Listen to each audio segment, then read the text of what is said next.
is 7 o'clock. I'd like to call this meeting to order. But before we begin, I just want to acknowledge that tonight will be the final council meeting for Vice Mayor Ashley Chance, who is termed out, Councilmember Hackey, and myself, who is also termed out. I will do my best to lead this meeting with a dry eye, but I cannot make any promises. It has been an incredible honor to serve this city for the last 10 years, and I am very grateful for this opportunity. I would also like to congratulate our newly elected City Council members, Kim Singh, Murali Swamy, and Mike Burrell, and a congratulations to returning Council Member Barb Spaeth, who was reelected. And to those of you who ran who did not win, thank you for running. Running is not an easy task. It's actually very difficult.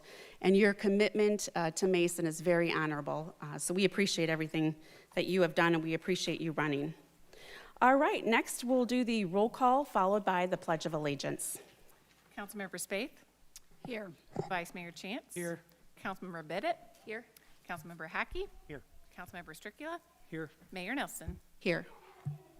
I'm here. Councilmember Hackey. Sorry.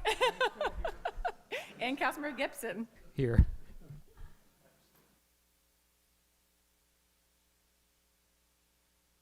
If everyone could please stand.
All right, next I need a motion to approve the minutes from the October 13th council meeting. So moved.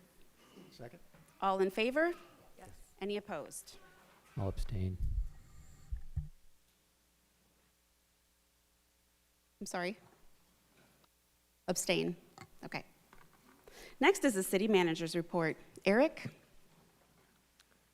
Thank you, Mayor. There are several items, and I'm going to try and be brief, but can answer any questions.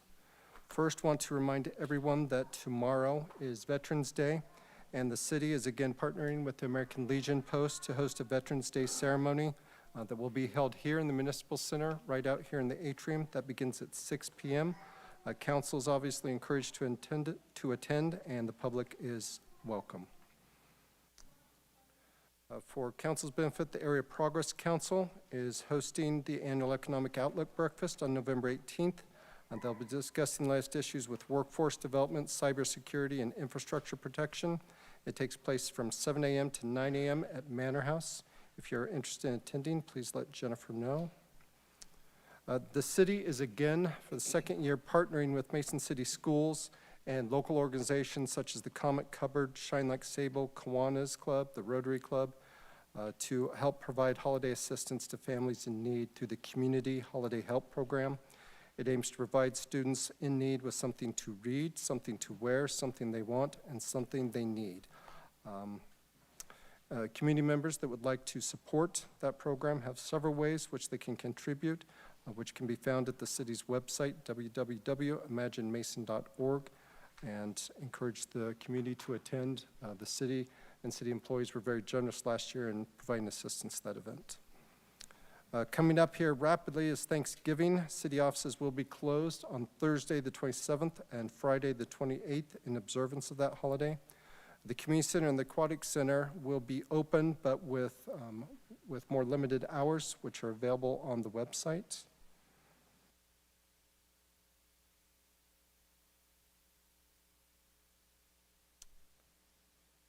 Per city charter, council is required to meet on December 1st of every election year for an organizational meeting. That is when newly elected council members will be sworn in, and then council appoints a mayor and vice mayor as part of that meeting. Would suggest, based on different conversations, that that meeting be held reception beginning at 4 p.m. and then the swearing-in ceremony at 4:30 p.m. If that is acceptable to everyone, I believe it's acceptable to those newly elected. We can go ahead and announce that now. Does that time work for everyone? Yes. Okay. Okay. Works for me. Excuse me, you're saying just 4 and then 4:30? Okay. The thinking is we have a brief reception at the beginning, ceremony at 4:30, and then a reception following with refreshments for any family.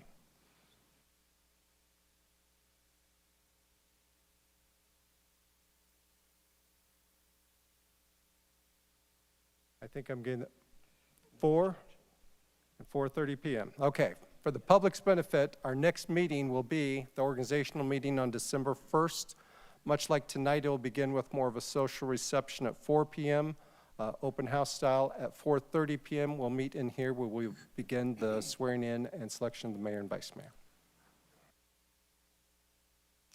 A couple other items. The city is again partnering with Deerfield Township on the annual Wreaths Across America program at Rose Hill Cemetery.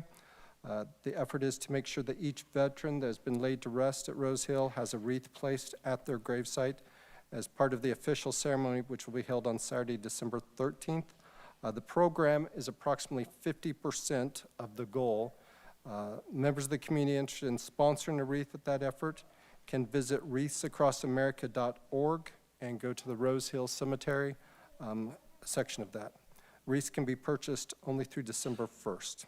The effort, again, is to have 100% of the veterans with wreaths. The holiday season kicks off Friday, December 5th with the annual Christmas tree lighting ceremony on the downtown plaza from 6 to 8 p.m. In partnership with the MAID CDC, there are again a variety of events there.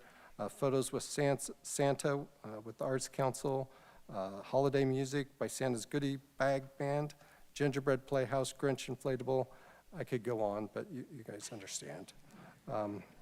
The official tree lighting will take place at 6:30 p.m., so council members that would like to participate in that should gather near the tree by 6:15. And then I believe last here, on Sunday, December 7th, the City of Mason continues the partnership with the Mason Symphony Orchestra as they host their Christmas in Mason Festival concert. It begins at 5 p.m. at Manor House. Tickets are available at masonsymphonyorchestra.org. That is another, has become a signature part of the holiday season in Mason. They have, and I could, holiday performances, heralding trumpets, caroling singers, high-stepping dancers even, and heavenly bell ringers. So again, it's got everything you'd imagine. That is all I have, Mayor. Thank you. Okay, thank you. All right, next on the agenda is the Duke Energy Small Business Grant Recognition. 2 years ago, the city created the Small Business Committee of Council to help attract and maintain small businesses in our community. One of our accomplishments was working with the Small Business Development Center, the Warren County Foundation, and Duke Energy to award a small business within our community with a grant provided by Duke Energy. Tonight, we will honor 13 small businesses who were awarded this grant. So we have Kim Vogelsang and Abigail Malampy from Duke Energy, as well as Mike McGinty from the Warren County Foundation, and Mike Stater from SBDC. If you'd like to go to the podium.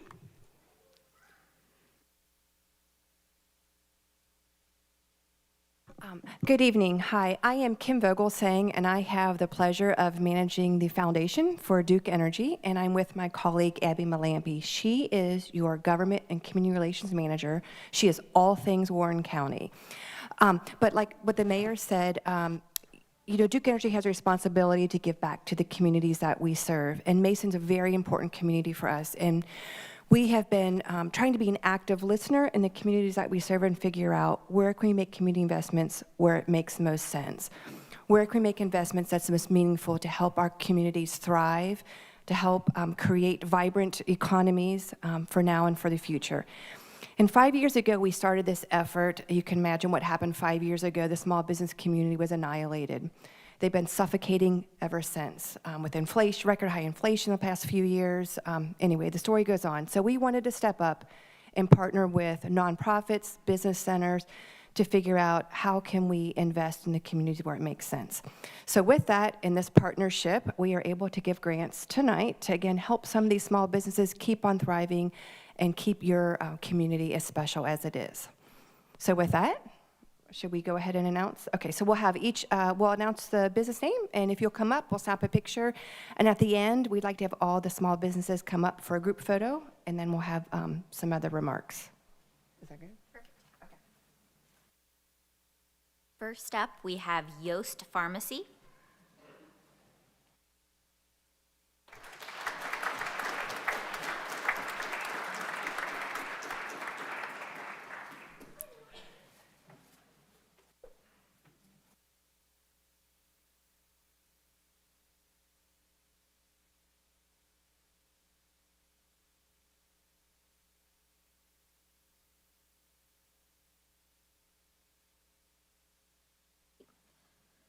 You.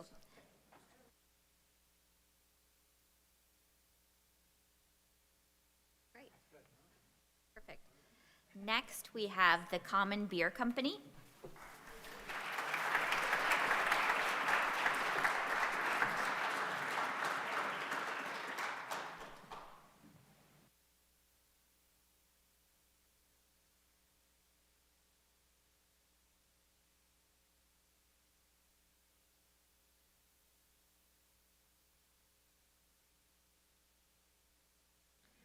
All right, next is Wildflower Cafe.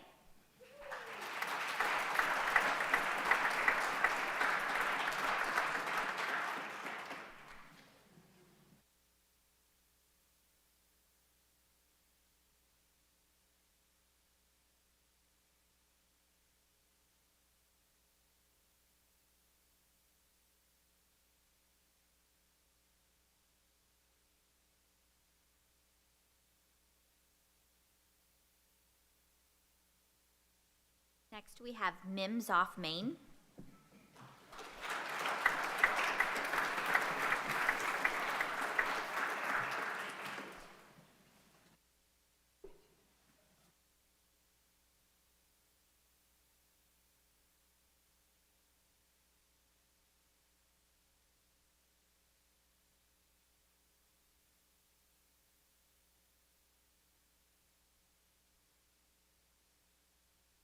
Next is S.W. Clybourne Company Provision and Spirits.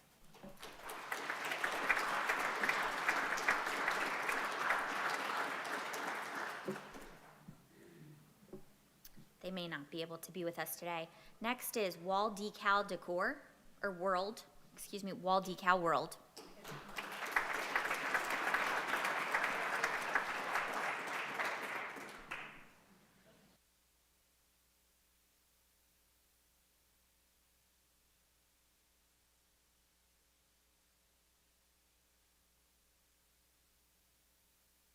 Watman Cafe Properties, LLC.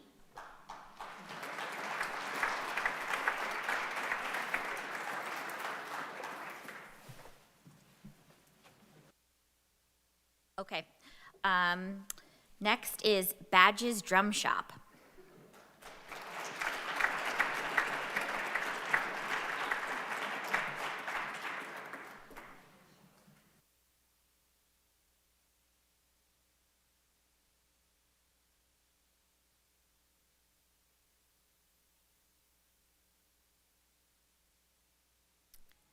Big Dog's Pizza.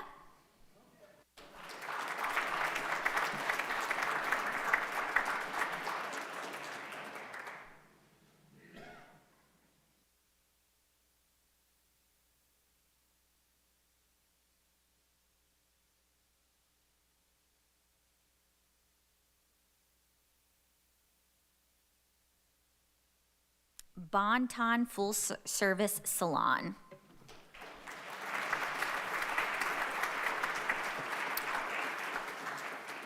Mason Quick Mart.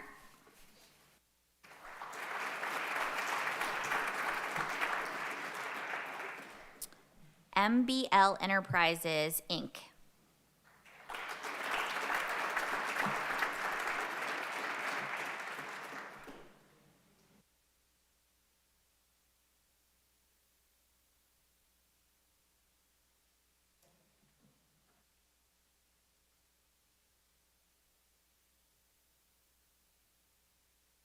And last but not least, Rooted Grounds Coffee Company.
I'd quickly like to introduce Mike Stater from the Warren County SBDC to share a little bit of information about his organization.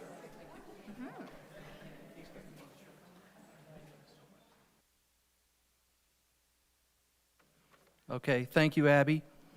I'm Mike Stater, Executive Director of the Warren County Small Business Development Center. I am the last person standing between you and celebrating your award at happy hour tonight, so I will be very brief. Tonight, we honor entrepreneurs and the small business community of Mason, Ohio. A humble and sincere thank you to the Duke Energy Foundation and Duke Energy Company, Kim and Abby. Thank you to the Warren County Foundation for your organization, collaboration, and leadership, Mike McGinty. And a shout out to the Maid Chamber of Commerce for your support, advocacy, and guidance of your business membership, Sherry Taylor. And we are especially grateful to the City of Mason Council administrators for your support of area small businesses and the recognition of tonight's recipients. Warren County is the third fastest growing county by residents in the state of Ohio, and it may seem like the fast lane is sometimes passing you by. There are over 5,900 establishments in Warren County with a total employment of almost 90,000 workers. But broken down, that is just a business of 15 people. That's the quintessential small business. The SBA defines a small business as less than 500 employees, and each one of you winners tonight fits that mold. The small business ecosystem comprises 2/3 of our national employment. What each of you do is driving our economy forward. You are creating and retaining jobs. You are generating goods and services for Warren County and its visitors. You are teaching the next generation how to be sustainable, profitable, generous, and future leaders. Tonight you received a monetary reward for your patience, persistence, and courage. And while some is given, a lot is expected. Each of your applications was scoped for how much economic impact you can create with this money.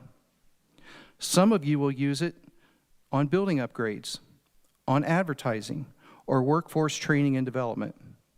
Taking small leaps right now will lead to bigger jumps in the future.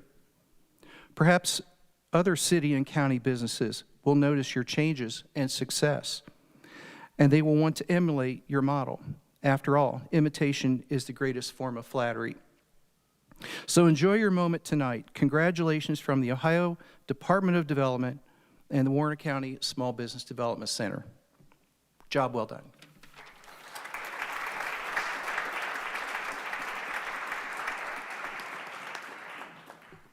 Thank you. And on behalf of Mason City Council, we just want to congratulate all of the businesses. You are a huge asset in our community, and we thank you for investing in Mason. All right, next is recognition of visitors. Would anyone like to come to the podium to speak?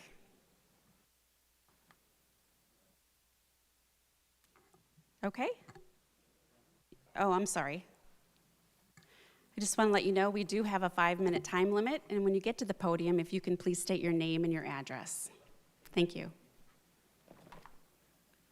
Hi, my name is Arav Singha, and I live at 6314 Thornbury Court. And my name is Ved Sabukswar, and I live at 4485 Meadowbrook Lane. Good evening, members of City Council and all others present. I'm a senior at William Mason High School, where I serve as the head of external affairs for our school's Hindu Student Association. And I'm here tonight on behalf of all our students to warmly invite you guys to our upcoming Diwali celebration. Now, Diwali is known as the Festival of Lights, and it's a time for all people to come together and enjoy the joy of connection, community, and bringing people together across all backgrounds. Our event will include dance performances, food, and lots of fun. And we'd be honored if all of you would join us in celebrating with our students and families. Feel free to bring your friends and families. All are welcome. This celebration will take place on November 21st from 6 to 9 p.m. in the William Mason High School Large Commons. We'll hope that you come share in the lights, the colors, and the spirit of togetherness that Diwali represents. Thank you for your time and all that you do for our community. I would now like to hand off to Ved Sabukswar, who is the president of the Hindu Student Association. Thank you so much for all of your time here. So our club, the Hindu Student Association at our school, has two main objectives. The first objective is to provide a space to discuss Hindu ideas, traditions, and values. The second is to interact with our community. Our HSA Diwali Festival that we're hosting this year is one of the ways that we interact and connect with our community.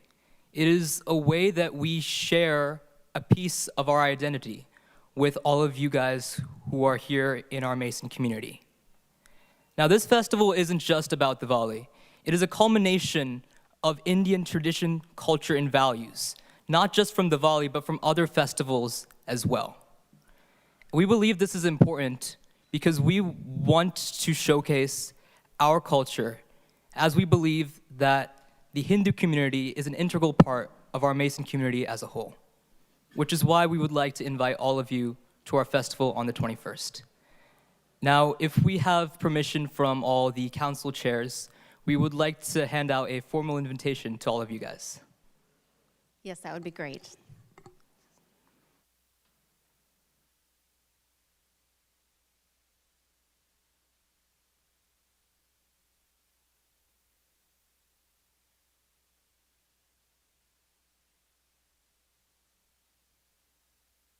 If you want to give it to Jennifer, she'll make sure we get them all. But thank you very much.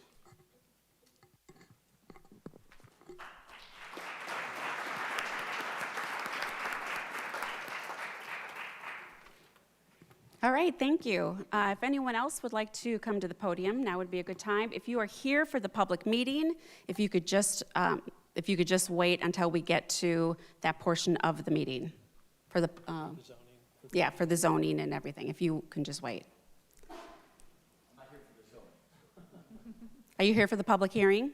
No, I'm not. Okay, go ahead and take the podium, please. If you can state your name and your address.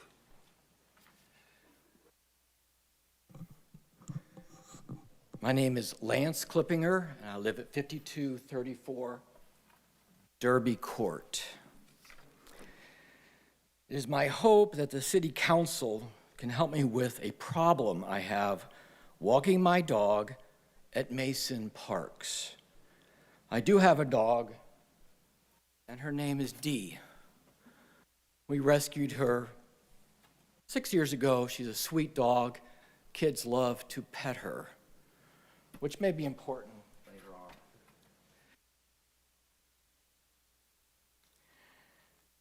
About 2 years ago, I contacted the city about my problem, and they directed me to the Parks and Rec Department.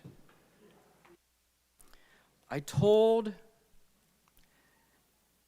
the Parks and Rec Department that it is common occurrence for me to see dogs off leash at all the parks in Mason.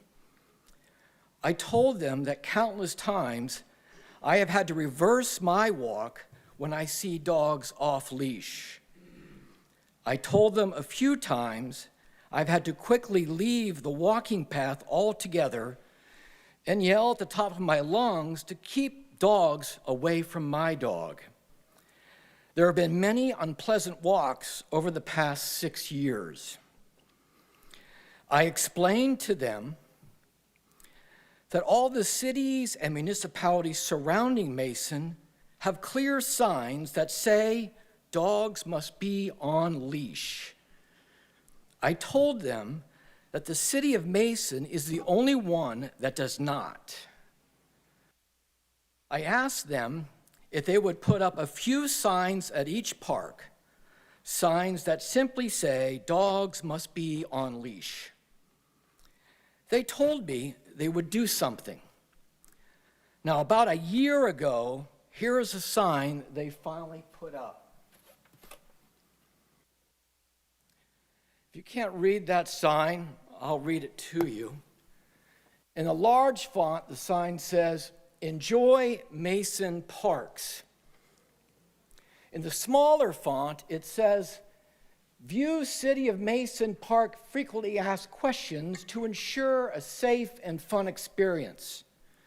And then there's a QR code here on the sign. So that was per my request. That's what they said they would do about a year after I requested it. Let me say with all confidence that people who know they are going to let their dog off leash are not going to use the QR code, but they will certainly enjoy Mason Parks. So it has been a year since this sign went up. Why am I here tonight? Because last Tuesday at Pine Hill Lakes Park, my dog was approached and bitten by a large, unleashed dog. 2 puncture wounds on the neck that thankfully were not deep enough to cause her serious harm, not deep enough to kill her. The owner of the unleashed dog said she was sorry. I have been fearing this for years, so I'm asking for your help tonight. Will you promise that Mason will do the bare minimum and put up signs in all parks, signs that simply say, dogs must be on leash?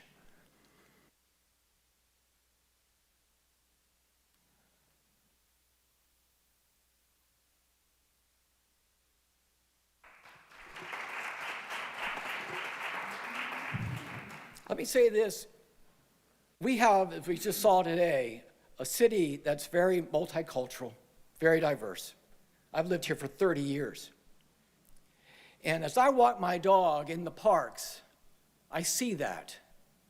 And I have seen families, different cultures, as they approach me with my dog on a leash, my dog that is very sweet, my dog that kids love to pet.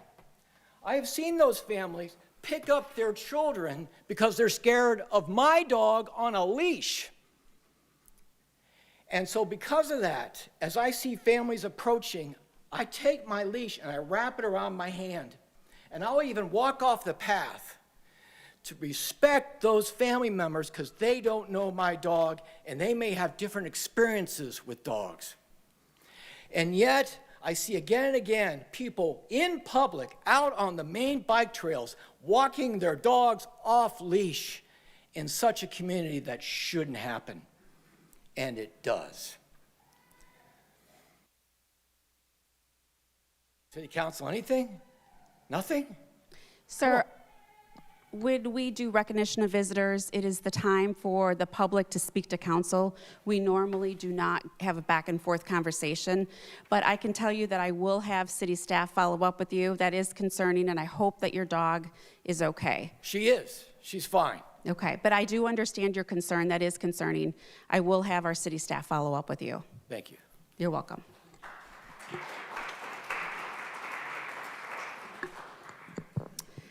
Okay, would anyone else like to approach the podium?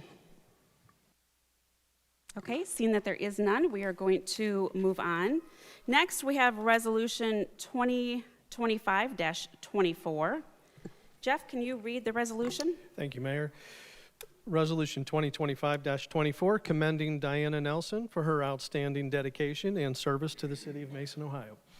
Whereas Diana Nelson has given dedicated service to the city of Mason, Ohio, serving as mayor from December 2023 to November 2025, and council member from January 2016 through November of 2023. She has attended 188 council meetings and adopted 1,317 ordinances and 247 resolutions. And whereas during her time in office, Diana Nelson has demonstrated unwavering commitment to the well-being of our community, championing initiatives that have improved public service, fostered economic growth, and strengthened civic engagement. And whereas Diana Nelson has worked collaboratively with city officials, community leaders, and residents to promote transparency, inclusivity, and progress in local governance. And whereas by serving on the downtown, small business, and chair of the economic development committees, she has played a pivotal role in advancing strategic initiatives that have strengthened the local economy, attracted new business development, supported small entrepreneurs, enhanced investment, job creation, and the quality of life for residents. And whereas Diana Nelson's work with the Arts and Culture Committee has actively supported local artists, arts organizations, and cultural initiatives that have enhanced the vibrancy, diversity, and creative spirit of the community, expanding public access to the arts, promoting education, and securing funding for cultural programming and facilities. And whereas Diana Nelson has served on Mason's Planning Commission and played a vital role in shaping policies and guiding decisions that promote sustainable growth, protect neighborhood character, and enhance the quality of life for all residents while advancing projects that reflect the values and long-term vision of the city. And whereas by said service, Diana Nelson has demonstrated leadership, enthusiasm, energy, and strong convictions in her contributions and dedication to the city of Mason during her service as a mayor and council member has had a lasting impact on the city, earning respect and admiration of colleagues and constituents. Now therefore be it resolved by the council of the city of Mason, Ohio, Section 1, that on behalf of the citizens of Mason, Council formally expresses its deepest gratitude to Mayor Diana Nelson for her distinguished service and contributions to the community. Section 2, that the Mason Clerk of Council be and is hereby directed to certify a copy of this resolution to Diana Nelson. Section 3, that this resolution shall take effect and be in force from and after the earliest period allowed by law. Well, thank you. All right, I need a motion to suspend the rule and allow for adoption after the first reading. So moved. Second. All in favor? Yes. I need a motion to adopt. So So moved. moved. Any council discussion? Mayor, Yes. I would like to say, as you had said earlier, I think it's anybody that runs for Mason City Council, it's not for the faint of heart, and it's also a very difficult job once you get here.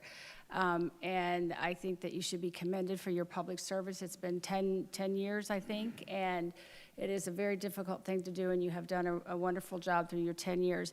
And I've always been very proud that the mayor and I both were the first female mayor, vice mayor combination when I was mayor 4 years ago, and she was the vice mayor, and then she became the mayor. And I think that's something to be commended also, because I don't know if we'll ever see that again, have 2 female mayors and vice mayors. So congratulations, and I wish you all the best in the future. Thank you. Thank you. Mayor? I just wanted to say that I've looked up to you. You've helped me so much being a new member on council, and I just really appreciate that. I love your tenacity because you're a force to be reckoned with, and the city of Mason has been blessed to have you here. Really, thank you so much. Thank you.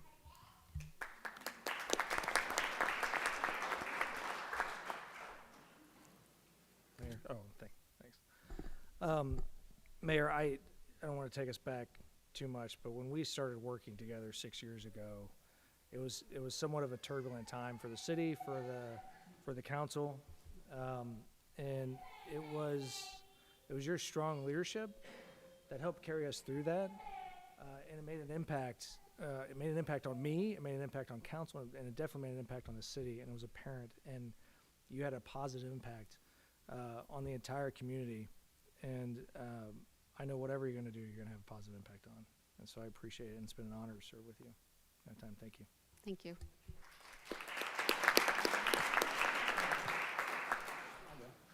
Yeah, so I came in September of 2015, and we were both appointed within 2 months of each other.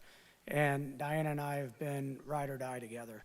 I could always count on her. She was kind of, we always say, a sister from another mister. So she has been absolutely a great friend, a great council member, and a great mayor. And she has been, it's very rare when you say the word politics that you can count on someone 100% of the time.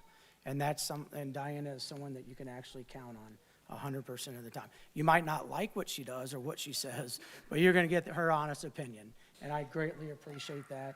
And I'll echo what Josh says. You know, she is a woman to be reckoned with in all aspects of her life. She's raised 3 beautiful kids. She has grandbabies now, and whatever you're going to do, I know you're going to do well. And congratulations and job well done.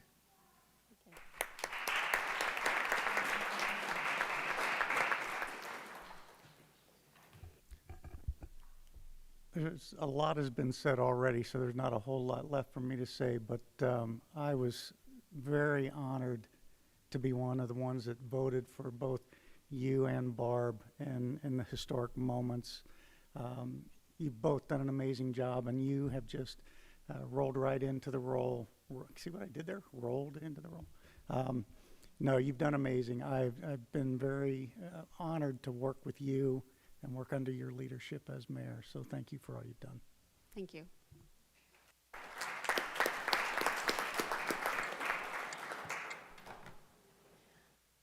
I want to just say thank you for the mentoring and advice that you've given to me for the last 2 years. It's difficult to come on to council and learn the ropes. There's a lot to figure out.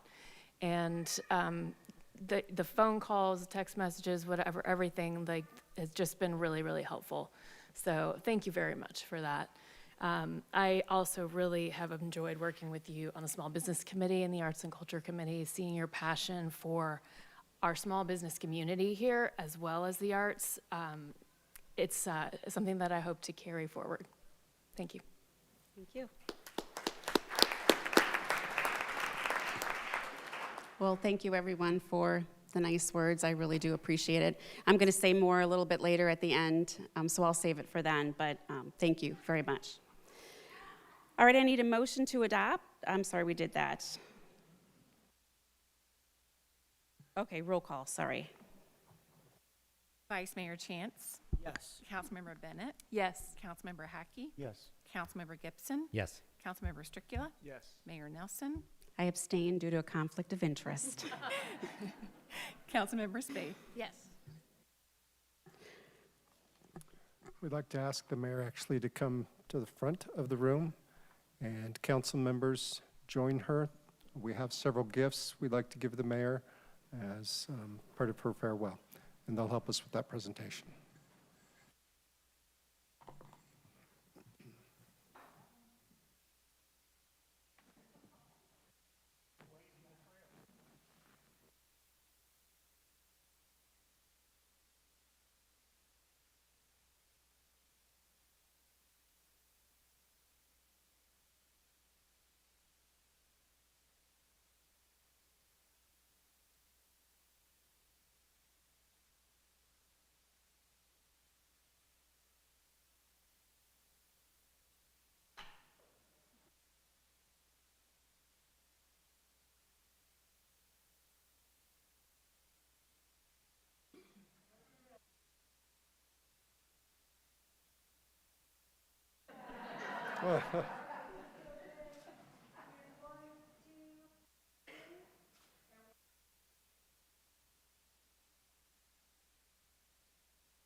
I'm sorry. Would you like some?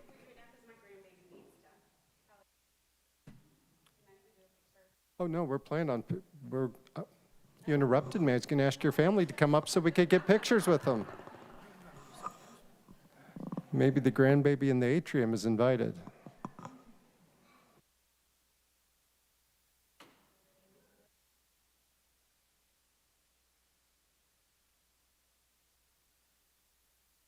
I don't know if she wants me to say anything, but I think the mayor's expecting another grandbaby right now.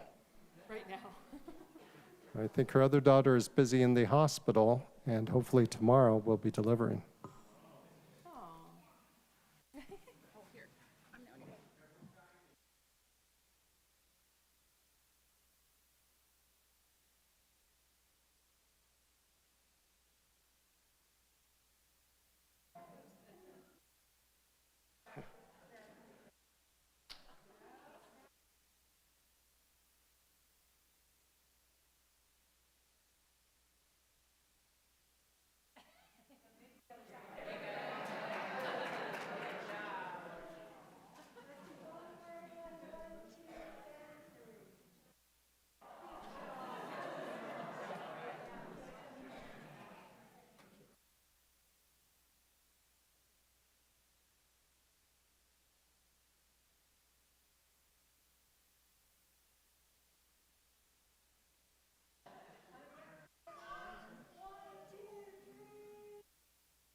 Look at him.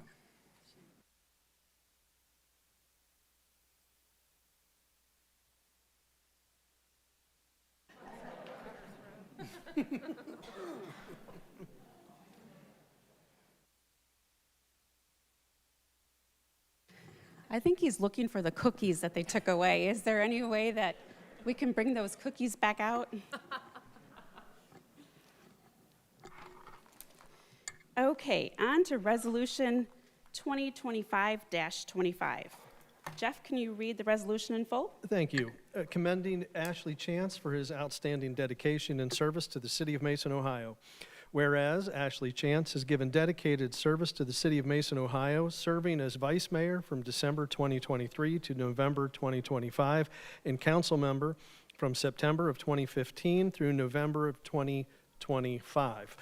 Ashley Chance has attended 197 council meetings and adopted 1,365 ordinances and 252 resolutions.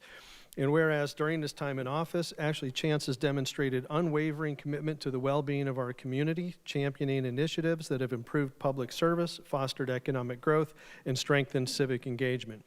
And whereas Ashley Chance has worked collaboratively with city officials, community leaders, and residents to promote transparency, inclusivity, and progress in local governance.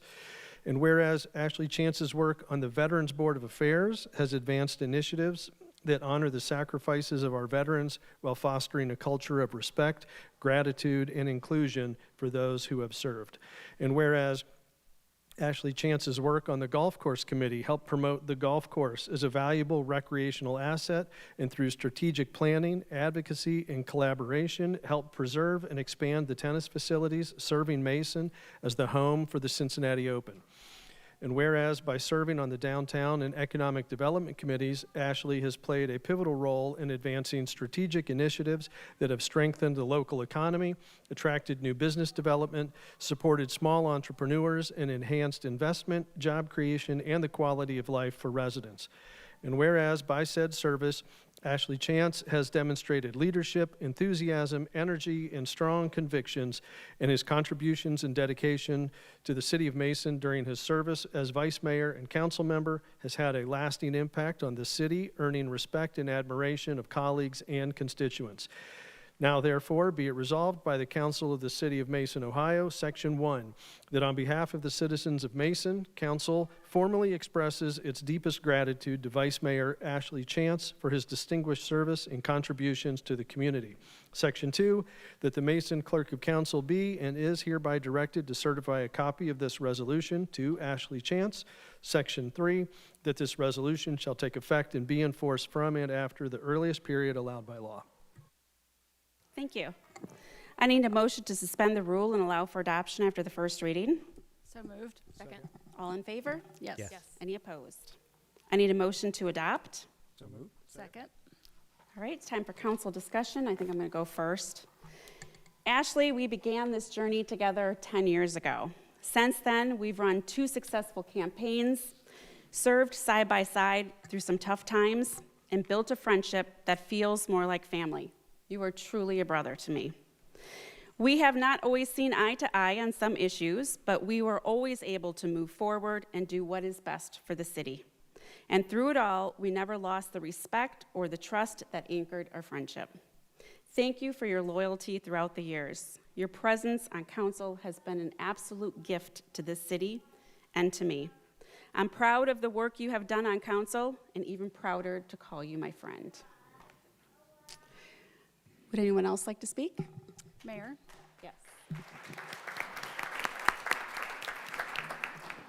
So, yeah, 10 years is a long time, and I was trying to think about it today.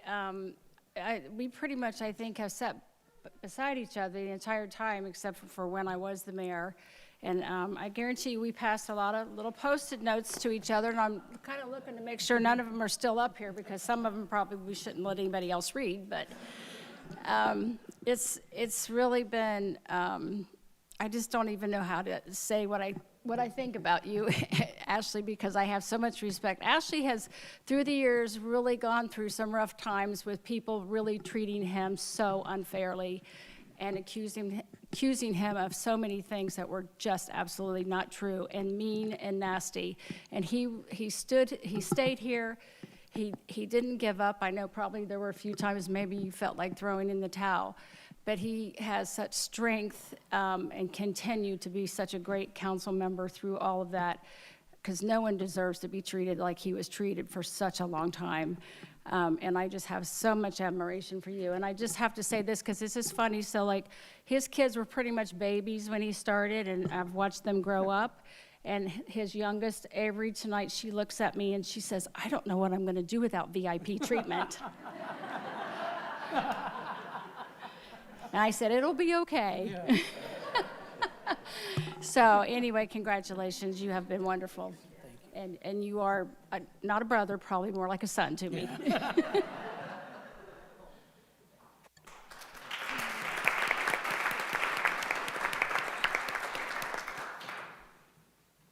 Councilmember Hackey? Thanks.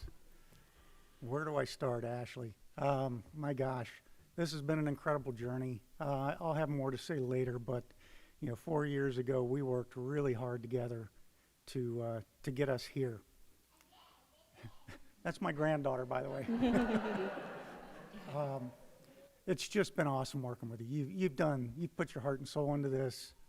It's been a joy, and sometimes not a joy, to ride this train with you. But gosh, to do what you've done with the integrity that you've had is just it's been amazing to watch. So, good job. Thank you very much. Congratulations. Councilmember Gibson? Ashley, I'm not going to say anything about what you've done on council because everybody else is covering that. What I'm going to talk about in just for a second is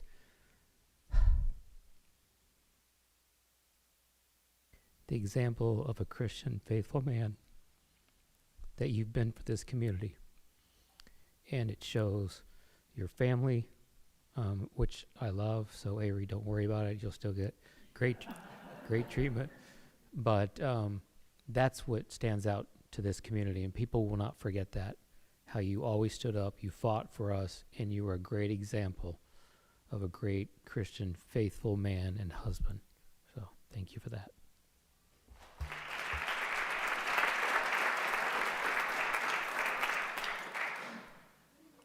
Councilmember Stricula?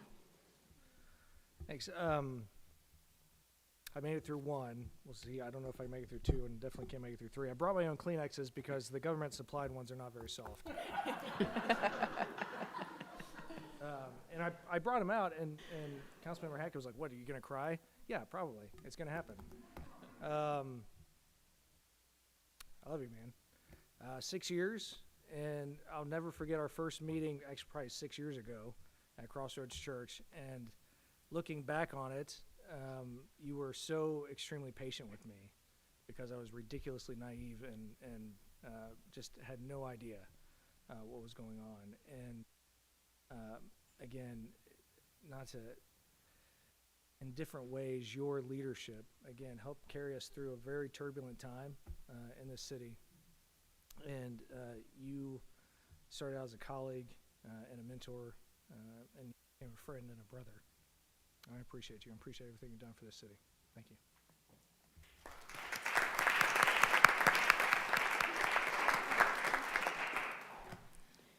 I'm not going to call you brother. Yeah. I got a lot of them, I guess. It has been an honor to be up here and serve with you. I, too, echo those who've articulated just how much respect we have for you and the things that you have had to face and the personal attacks and the way that you have just stood up anyway, and your passion and loyalty to the city, the businesses, the residents. It's just such a great example. So thank you. It's been a great to work with you.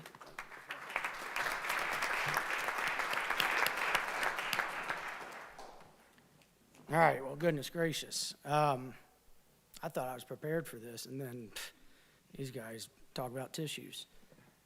So I am going to say something just for my family because I know after this it'll be kind of time to depart. But, well, first of all, good evening. I'm glad everybody came here to say goodbye to us.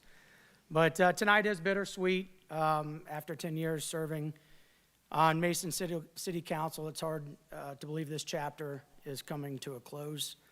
It's been one of the greatest honors of my life to serve the city that raised me, the place where I went to school, where I made lifelong friends, and where I've called home for 45 years. When I first took this seat, I never imagined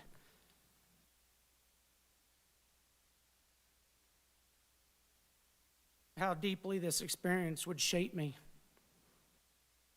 The lessons learned, the people I've met, the challenges we faced together, they're all left a lasting mark on me, and I'll carry that with me forever. This is here to my wife and kids.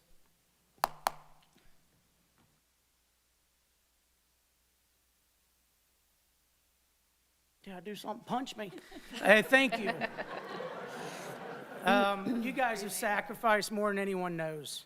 You put up with the late meetings, the phone calls during dinner, And the weekends I spent reading agendas instead of relaxing and probably spending more time with you guys. You've been my anchor through all of it. I love you, and I'm so grateful for your unwavering support. Beth, you've been my rock. Thank you for all the prayers and patience. All right, to our incredible city staff.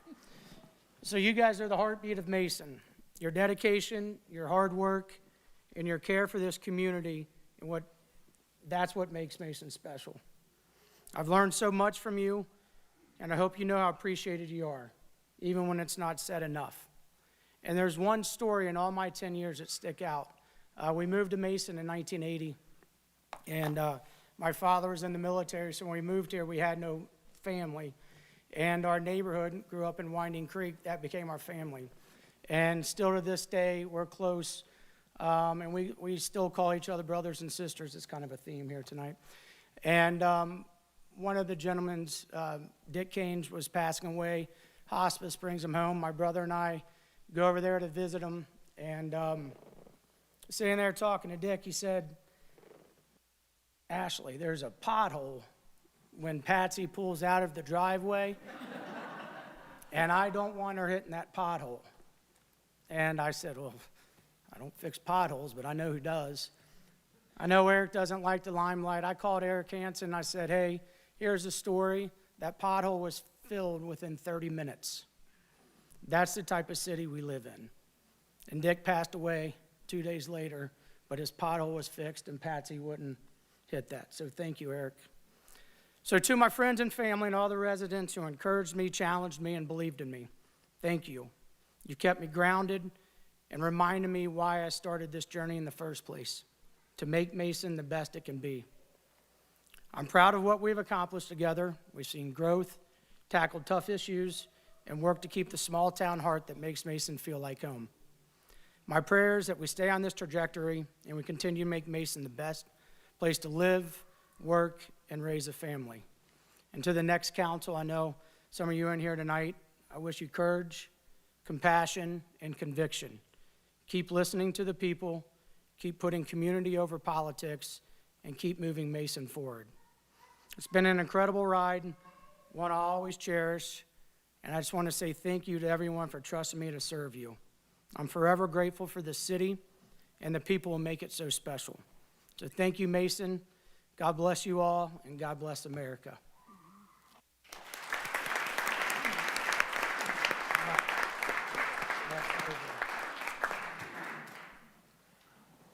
You got any of those tissues?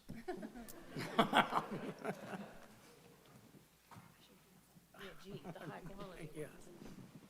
It's Ashley's turn to go up front for a picture and some gifts. Okay. And ask his family and friends to be on deck.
All right, now it's time for roll call. Councilmember Bennett, Yes. Councilmember Hackey, Yes. Councilmember Gibson, Yes. Councilmember Stricula, Yes. Mayor Nelson, Yes. Councilmember Spaeth. Yes. Right, Resolution 2025-26. Jeff, can you read the resolution in full? Thank you, Mayor. Commending Mark Hackey for his outstanding dedication and service to the city of Mason, Ohio. Whereas Mark Hackey has given dedicated service to the city of Mason, Ohio, serving as council member from December 2021 to November 2025. Mark Hackey has attended 62 council meetings and adopted 452 ordinances and 119 resolutions. And whereas during his time in office, Mark Hackey has demonstrated unwavering commitment to the well-being of our community, championing initiatives that have improved public service, fostered economic growth, and strengthened civic engagement. And whereas Mark Hackey has worked collaboratively with city officials, community leaders, and residents to promote transparency, inclusivity, and progress in local governance. And whereas Mark Hackey's work on the Veterans Board of Affairs has advanced initiatives that honor the sacrifices of our veterans while fostering a culture of respect, gratitude, and inclusion for those who have served. And whereas Mark Hackey's work with the Arts and Culture Committee has actively supported local artists, arts organizations, and cultural initiatives that have enhanced the vibrancy, diversity, and creative spirit of the community, expanding public access to the arts, promoting education, and securing funding for cultural programming and facilities. And whereas by serving on the Downtown, Small Business, and Economic Development Committees, Mark has played a pivotal role in advancing strategic initiatives that have strengthened the local economy, attracted new business development, supported small entrepreneurs, and enhanced investment, job creation, and the quality of life for residents. And whereas by said service, Mark Hackey has demonstrated leadership, enthusiasm, energy, and strong convictions in his contributions and dedication to the city of Mason during his service as council member has had a lasting impact on the city, earning respect and admiration of colleagues and constituents. Now therefore be it resolved by the Council of the City of Mason, Ohio, Section 1, that on behalf of the citizens of Mason, Council formally expresses its deepest gratitude to Councilmember Mark Hackey for his distinguished service and contributions to the community. Section 2, that the Mason Clerk of Council be and is hereby directed to certify a copy of this resolution to Mark Hackey. Section 3, that this resolution shall take effect and be enforced from and after the earliest period allowed by law. Thank you. I need a motion to suspend the rule and allow for adoption after the first reading. So moved. Second. All in favor? Yes. Any opposed? I need a motion to adopt. Second. Second. It's time for council discussion. Mark, years ago, you saw a need on council and you didn't hesitate. You stepped up, rolled up your sleeves, and you brought your heart, your voice, and your presence to this council when we so desperately needed it. From day one, you've been all in. You've listened to the residents, you showed up at every event, and you've made sure people in our community felt heard and represented. You've set a high bar for what it means to serve. Your genuine care for Mason has made you one of the best council members we've ever had. It is an honor to have served alongside you, and you will deeply be missed. Thank you for being a true public servant and a wonderful friend.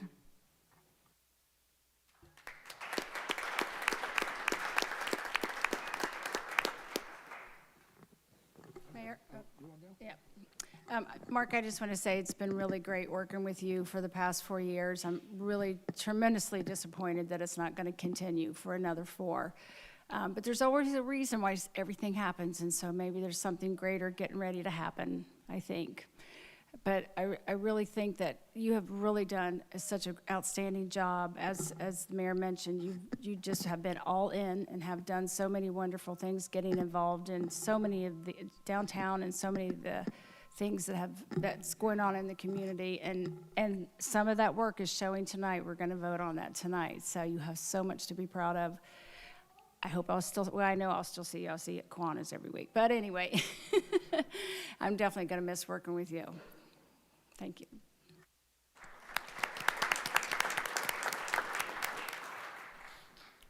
Yeah, I'm going to take Councilmember Gibson's kind of tact here.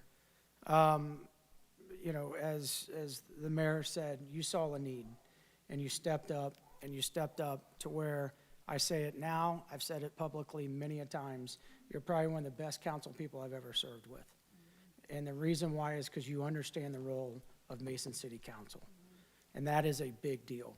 A lot of people try to bring in a bunch of noise and a bunch of stuff that just doesn't need to be up here. And you never fell for that. You literally stayed in our lane. And it has just been an absolute pleasure watching you jump in literally with both feet. But more importantly, you've become a very good friend, a dear friend.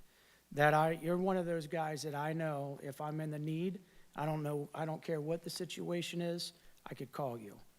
And that is special.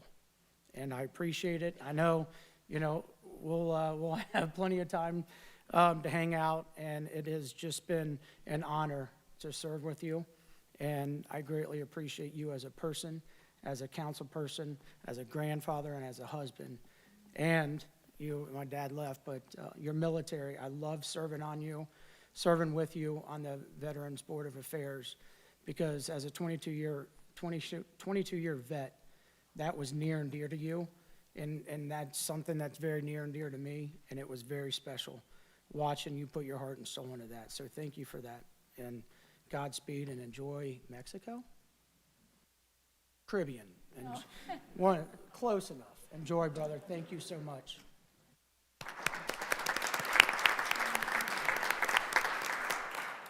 Councilmember Bennett. It has been a lot of fun working with you on small business and the Arts and Culture Committee. I appreciate your sense of humor.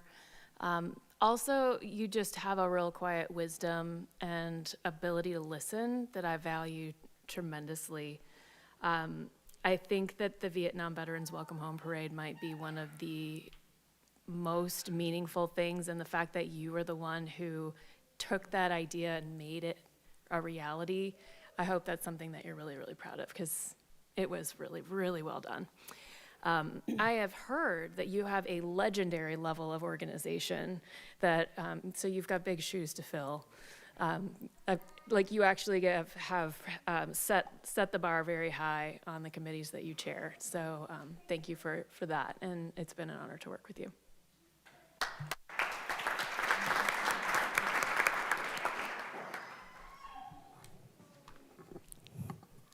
Councilmember Stricula. Councilmember Gibson. For saving Josh for last. Mark, you've been literally my right-hand man since I got here. And you've helped guide me in so many ways. And as Joy said, that quiet confidence with wisdom that you bring has really, really brought a lot to the table here. Man, what you've done for the city of Mason with the veterans, those are going to be huge shoes to fill. That has been amazing and one of the best events I've ever been a part of. I've never been so proud as that day when we honored our Vietnam vets. So thank you for that. I remember our first meeting at Wildflower, and you convinced me we're gonna finish a bottle of wine together to get to know each other. And I didn't know you at all, and you've just been such an easy person to get to know and to work with. And man, you've just been awesome, and I just really wanted to thank you personally for what you've done for the city of Mason.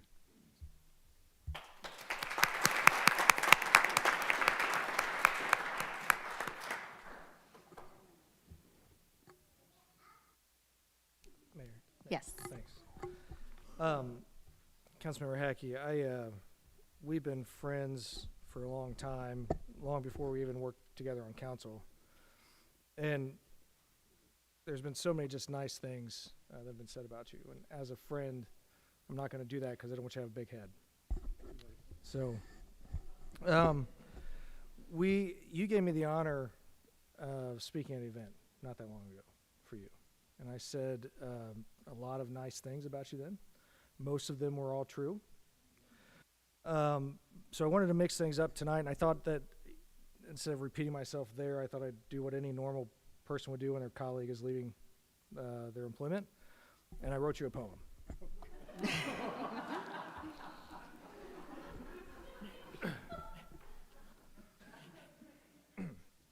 Excuse me.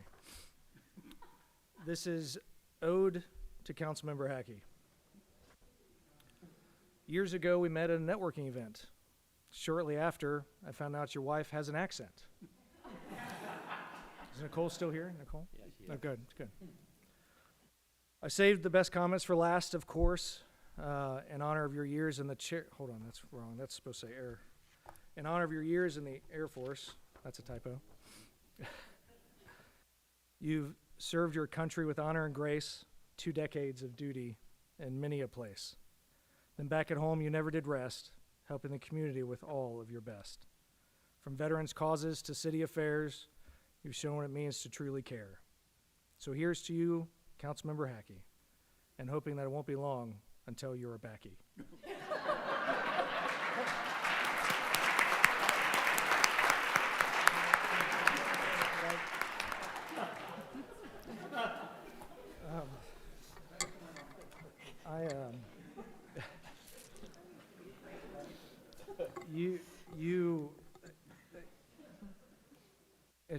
It truly has been an honor serving with you, serving alongside of you, in so many ways, in so many more ways than you could possibly ever know, I think. And that years from now, the impact that we've had working together, I think will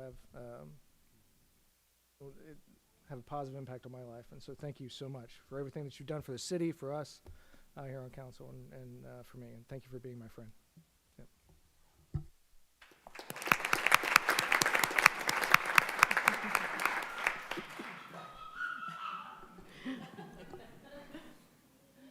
All right. It is time. I'm sorry? Oh, I'm sorry, yes. I know my place, I guess. Oh my gosh, Josh, that was horrible. But thanks for the effort.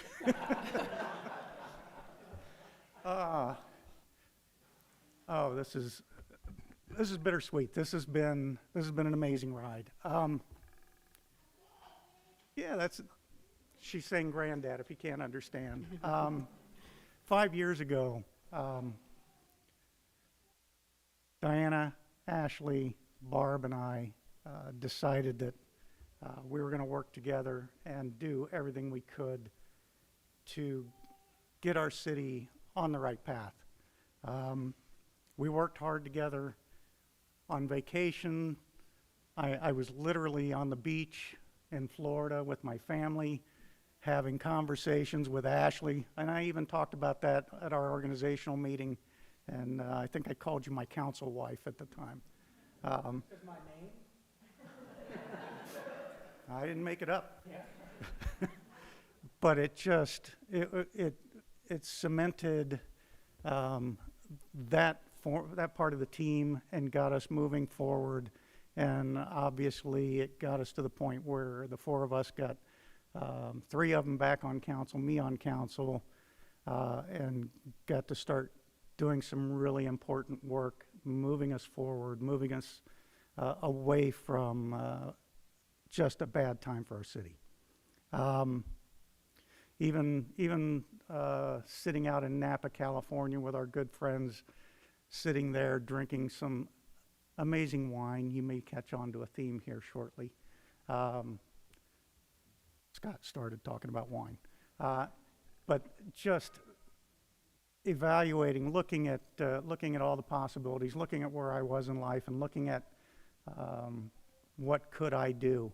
And it became clear, working with the 3 of you, that that was the right path. And I'm so glad we did it. Josh, golly, I'm still scarred, but no, this, like he mentioned, we've been friends for years, and I value our friendship greatly, so much so that I moved into the same neighborhood as you so we could be closer together.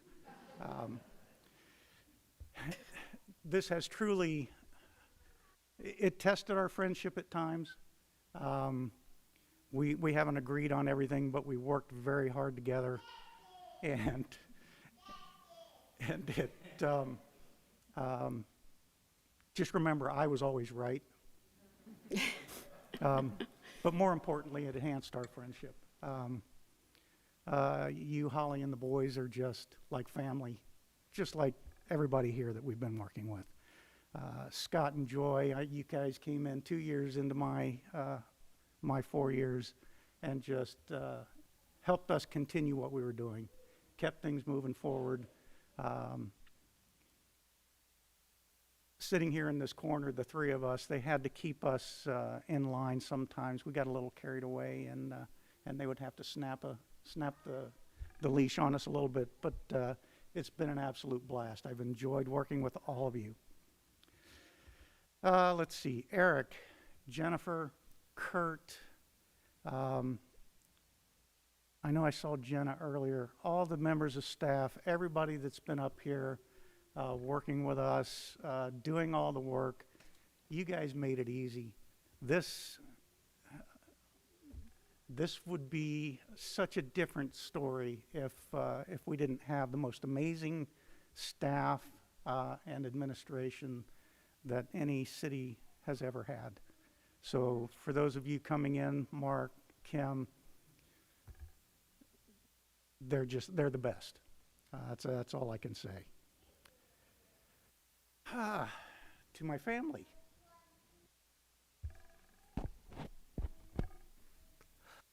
This is hard. What'd you say, punch me? All right.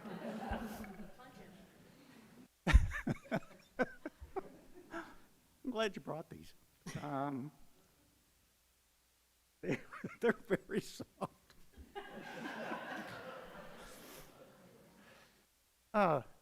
Family is what it's all about. I know they've sacrificed a lot so that I could do this. And I can never repay that, so. And that's my granddaughter that we keep hearing. So I'm really enjoying having her here. So anyway, just thank you everybody that made this possible. Thanks for all the support. Thanks for all the new friendships, all the new partnerships, all the new, just everybody that's been a part of this. Thank you. Last but not least, I still want my tunnel, Eric.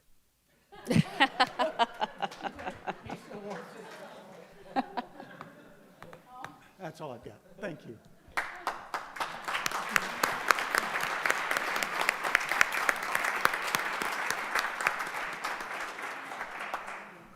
Okay.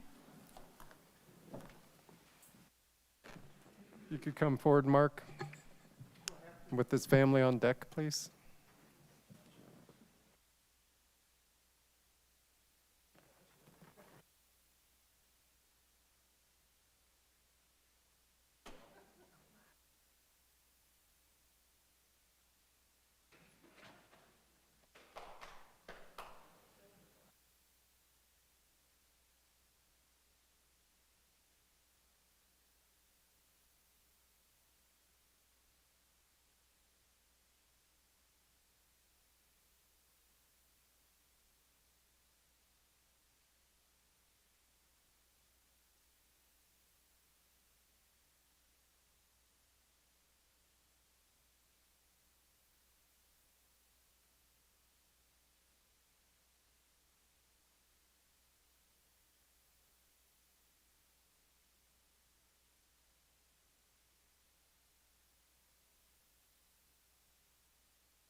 All right, it's time for roll call.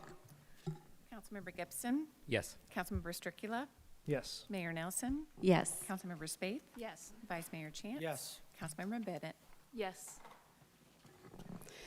All right, Resolution 2025-27. I need a motion to read by title only. So moved. Second. All in favor? Yes. Any opposed? Recognizing Saturday, November 29th, as Small Business Saturday in Mason. Jennifer? Yes, Mayor, members of council, it's very appropriate for this resolution tonight. We had the Duke Energy Small Business Grant recipients earlier this evening. And tonight, before you is a resolution that recognizes Saturday, November 29th, as Small Business Saturday in Mason. It was established in 2010. It's a national initiative aimed at celebrating and supporting small businesses and all they do for building a sense of community here in Mason. Mason is home to a growing eclectic mix of small businesses that are important amenities that define Mason's high quality of life. Mason's Small Business Saturday and the holiday, as we approach Small Business Saturday and the holiday season, the city has several initiatives that involve the small business community and encourage residents to shop local. Santa Stroll in downtown Mason will take place on Saturday, November 29th.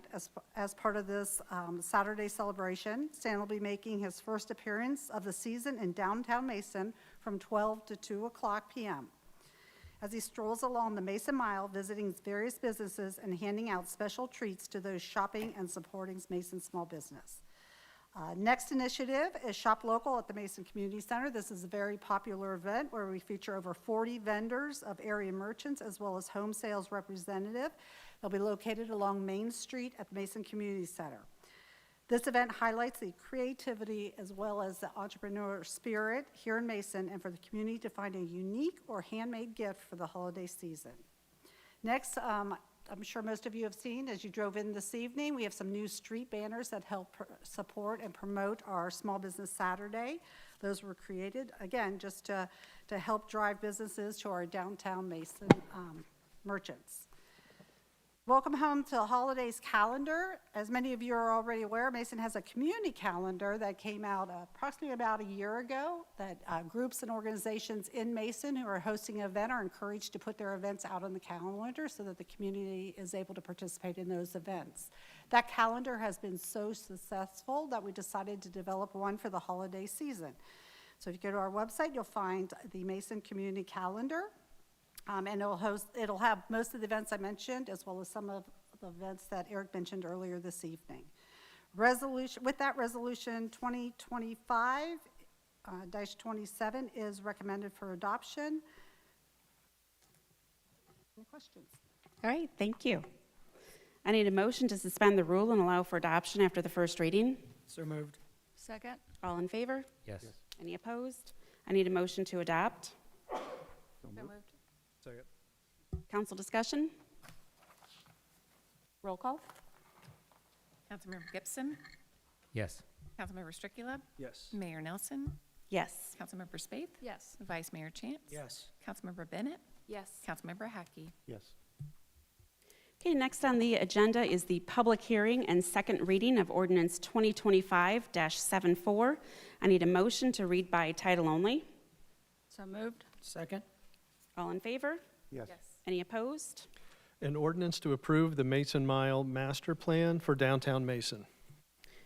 Kurt?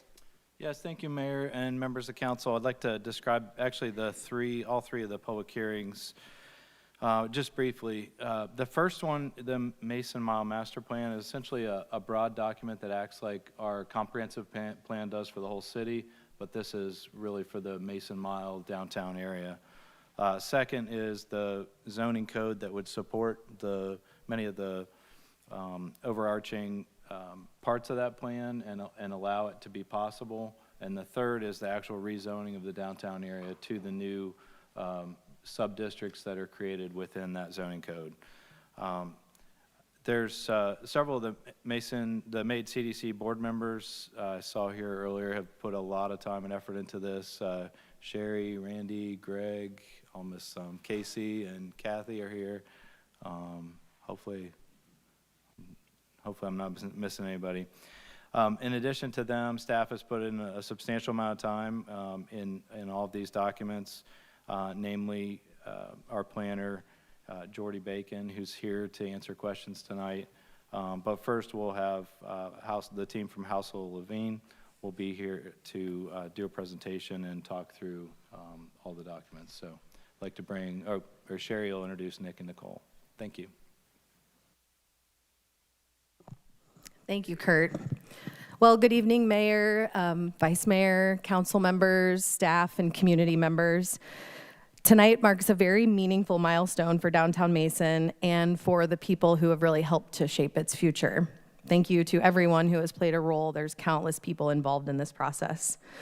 But first, I want to extend heartfelt thanks to our council members who are concluding their terms. Mayor Nelson, Vice Mayor Chance, Councilmember Hackey. Your leadership has been so instrumental in getting us to this moment. Your partnership with the Maid Chamber and Maid CDC that started 7 years ago to remove outdated charter barriers, adopt enabling legislation, and approve a capacity building grant that would ensure this work would move forward not just in theory, but for practice. You've helped remove politics from the process, and you've anchored space for community-driven progress for a very long time. That's a legacy worth celebrating. So thank you.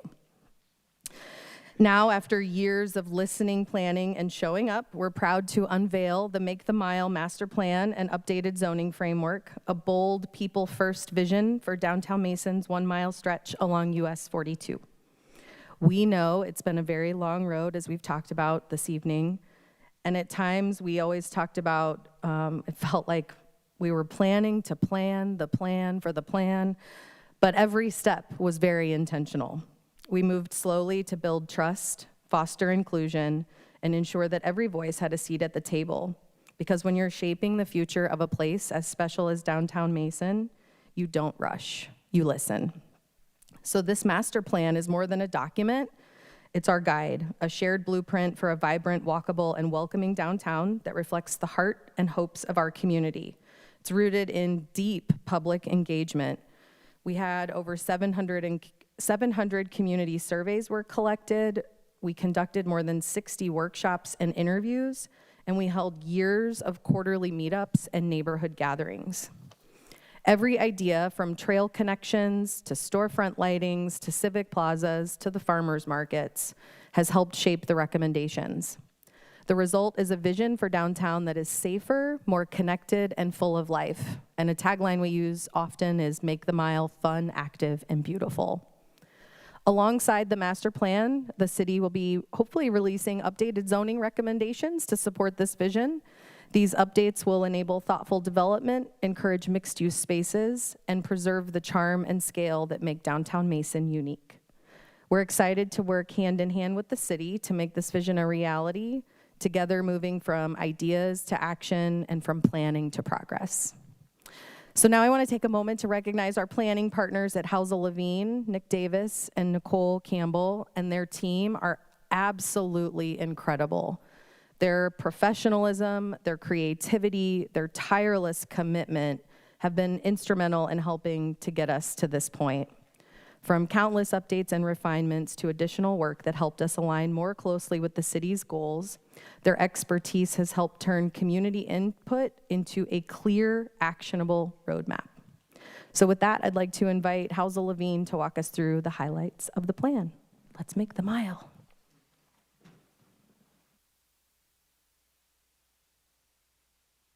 Okay, hold on one second. I need to formally open the public hearing, so if I can do that real quick.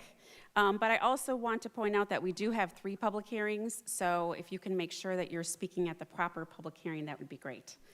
All right, I would like to open the public meeting at 8:32. You can go ahead now. All right. Well, thank you. Thanks for the fantastic introduction, Sherry. That was great. Tonight I'm here to present a couple of different components. So we'll go through this. I know some of you have seen this. Oh, work with me. Some of you might have already seen this. We're going to go over. I want to talk about the planning process. We'll talk about the master plan overview, and then we'll go through a zoning overview as well. First of all, just a little bit about the process, and I know Sherry touched on this a little bit. So my name is Nick Davis. I'm a principal at House of Levine. I led the project team really on the master plan side, and then oversaw a transition as we started working on the zoning, and Nicole's going to go into that in more detail. But on our team was Troyer Group. They helped us with a lot of the landscape architecture and engineering components, and then Meach Group, which helped with some of the market and financial side. We did go through a 6-step process from project kickoff to upfront engagement. We were drafting the physical master plan, then we went through a series of revisions and refinements. There was a financial feasibility analysis that was tied to some of the concepts that we developed. I'll talk about that in a couple of minutes. And then we moved into the development regulations, and those sort of ran parallel to one another. As we were preparing the master plan, we were trying to be mindful of how these requirements would be really folding in and holding on to those recommendations that we prepared in the master plan document.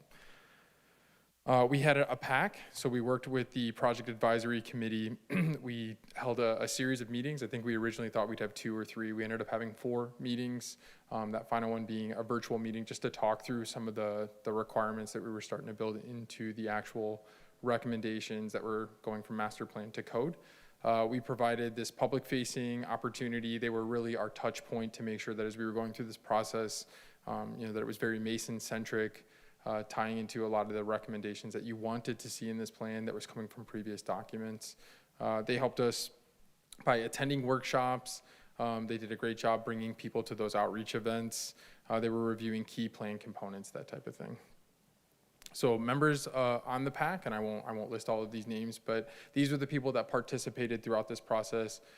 Really appreciated them giving their time. It's more than just showing up to a meeting. There was a lot of time that you had to go through and review the documents, provide us some comments, make sure that we were making the revisions the way that we wanted to. So it was a big time commitment over the last year. Many of these people have been a part of the Make the Mile process along the way over the many years. And so this was our opportunity to help take all of those previous planning documents and bring this into the master plan that we're talking about today. So a little bit about the master plan.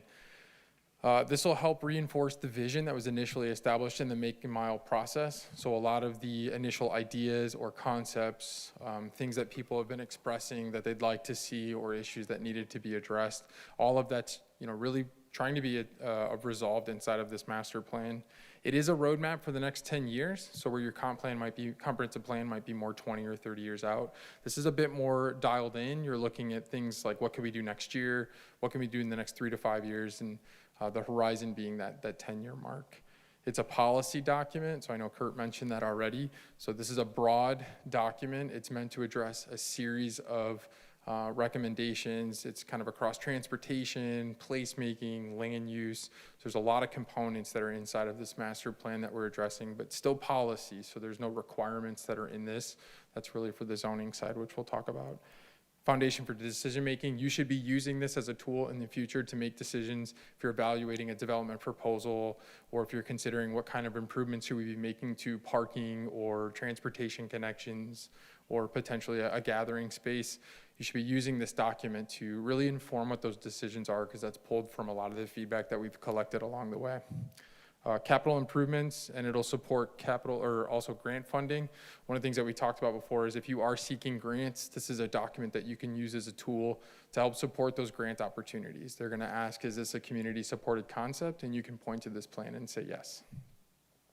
Not regulatory, I've talked about that. The zoning code is going to carry through some of the recommendations and make those requirements. And then the last part is this is a dynamic document. So this shouldn't be the last time in the next couple of years that you review and revise this document. The best thing you can do is continue to maintain it, update it along the way. Ideally every year or 2, you're auditing it and updating it. That way you're not rewriting it in 5 or 10 years. I'll high level go through the different components of the master plan. If there are specific questions, we can certainly come back. I think that would be easier. The first section is the introduction. This really sets up what the master plan's about, how we got here, what the process has been with the Make the Mile, and how this is tying in a lot of the feedback that's been collected along the way. We weren't trying to recreate work that's been done in the past. Our job was really to thread all of these ideas into a plan that you could execute, that you could implement. The planning area is defined by that orange, I'll call like red boundary. It's a fairly large area, so I think when people think about the downtown, it's a much larger area than just that downtown core. And so later on, we break that down into functional sub-areas just to better understand and provide guidance about what would be appropriate.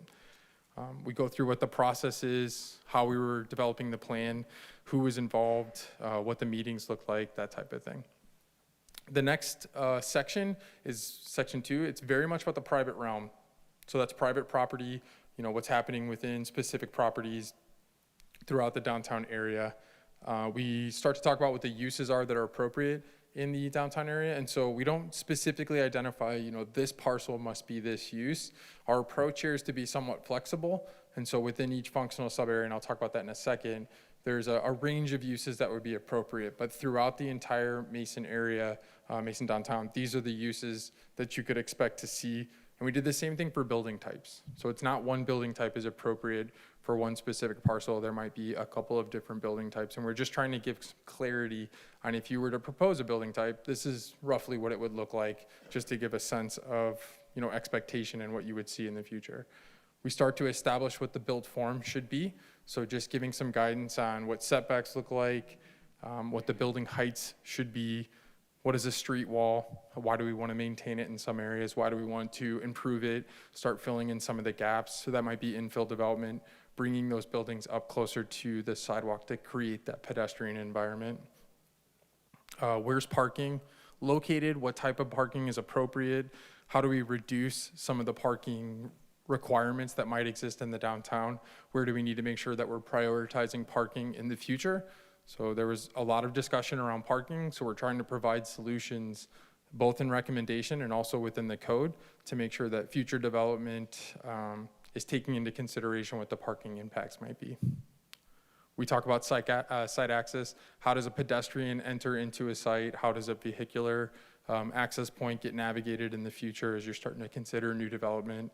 Where can we reduce access to maybe Main Street or to Reading Highway or Reading Road, just to make sure that you're not increasing the amount of pedestrian vehicular conflicts in some of those major pedestrian walkways, and just using the rear access points or side access points off of side streets.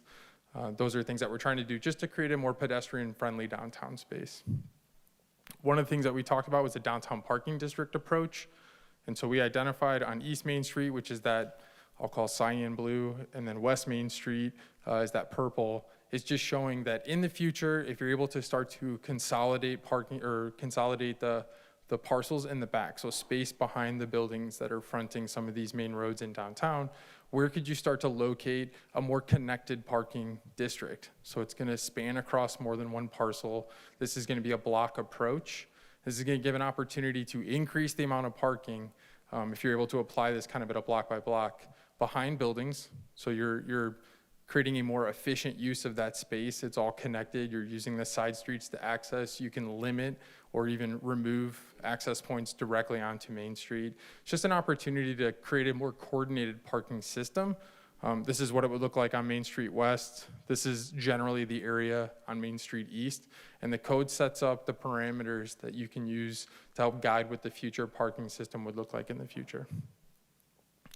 This is just an example of a couple of different things. One is it's showing that connected parking in the back. I know this might be tough to see. Maybe on the bigger screen you can see it. If you have a well-connected parking district in the back, so all these different spaces, it's more efficient. And you can also see that opens up opportunities for additional infill. So that's those yellow and red buildings, those mixed-use buildings. And in this scenario, you're actually increasing the amount of parking that's provided. So although we are using some of the current parking spaces for a new building, you are increasing the overall capacity. This is just one scenario just to kind of show you how you could use that parking district to increase parking, but also increase the amount of tax revenue that you can create with additional buildings being installed. Functional subareas.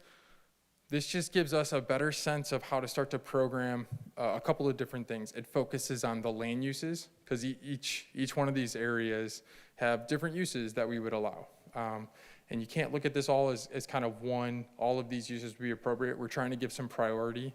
And so as you get maybe closer to the core on the east or west side, There's more mixed-use development. We're really focusing on making sure that there's a retail or service component on the ground floors, maybe residential above. But then as you start to get out into some of the residential neighborhoods around, we're starting to increase the density in some of these areas, which is that orange, and then maintaining the density of the residential areas, which is in that lighter yellow. And so each one of these functional areas have a couple of different recommendations, some categories. We talk about land use, building types, building heights, how you should be treating parking. And so as I go through each one of these, we're applying what those land uses would be, what would be appropriate there. We're talking about those building types. Oops, sorry. And then inside the zoning code, that really gets realized inside of the zoning code, and that's what we'll require in the future. And Nicole's going to go into a little bit more detail about that when she talks about the zoning. For public realms, this is section 4. This is where we start to get into discussions about what's happening really within the streetscape. So if you're thinking in front of a building, so at the property line, and then across the street to another property line, what's happening within that streetscape area? And so we talk about things like the zone. I'll show a graphic. It's just how you're breaking it down. That building frontage and everything that's sort of behind that building is private property, but everything within that pedestrian through zone, street furniture and landscape zone, and even inside the enhancement zone and the street zone, those are areas within the public realm. We just want to make sure that we're providing some guidance about what that space looks like in the future. We talk about the street character cross sections. These are a generalization of what you could do to kind of apply some of these enhancements or improvements within these character cross sections, and we give some visualizations about what those improvements might look like. So where would we want maybe a central median? Where would bike infrastructure be located? What does landscaping look like? What do on-site or on-street bike path or connections look like? How do we want to use on-street parking? And so each one of these graphics, as you go through them, are just giving a little bit more guidance about how that public realm, how that streetscape could be improved in the future. One of the main things that we're trying to do is between East and West Main Street, just trying to apply some consistency. So if you make changes on one side of Main Street, you're really carrying that over into the other side. So East and Main will start to look a little bit more consistent, trying to make that more similar. There are some right-of-way constraints. There are some challenges there with the space, but to the best that you can, you want to make sure that you're making those look and feel very the same, or feel very similar. We talk about some key intersection improvements. There's quite a few intersections that over time you're going to want to explore, but this really zeroes into that downtown core area and what those intersection improvements could look like. We talk about ways to maybe reduce the curb radii.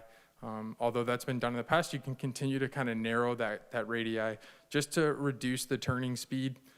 It really indicates to drivers that this is a pedestrian-centric area, reduces the amount of space that you're walking across the street as a pedestrian. We talk about different ways to maybe even program that plaza space, the civic node. We talk a bit more about that in the plan, but just are there different ways to introduce even more programming, site furnishing, landscaping, lighting, just to open that space up for more opportunities to program for events or just have general gathering spaces throughout the year. On Main Street and East Street is an example of just, again, reducing that curb radii, really improving this intersection. This could be an opportunity for some impactful design, something that really is more of like a branding or public art installation, and just bringing this to the forefront. You want this to kind of be a key intersection in the downtown, very pedestrian friendly, making sure that you're reducing the amount of traffic that's moving through this space and trying to get cars more in that parking district in and behind the buildings. We talk about flexible streets and space and what that looks like. How do you handle outdoor dining? What are the different programming options? Where should the outdoor dining be sited? We talk about exploring things like parklets. You're going to want to, parklets is where you're using on-street parking temporarily for outdoor dining. There's a lot of different ways to approach that. So we just say, exploring different programs, what that could look like in the future, just to give opportunities for more outdoor dining.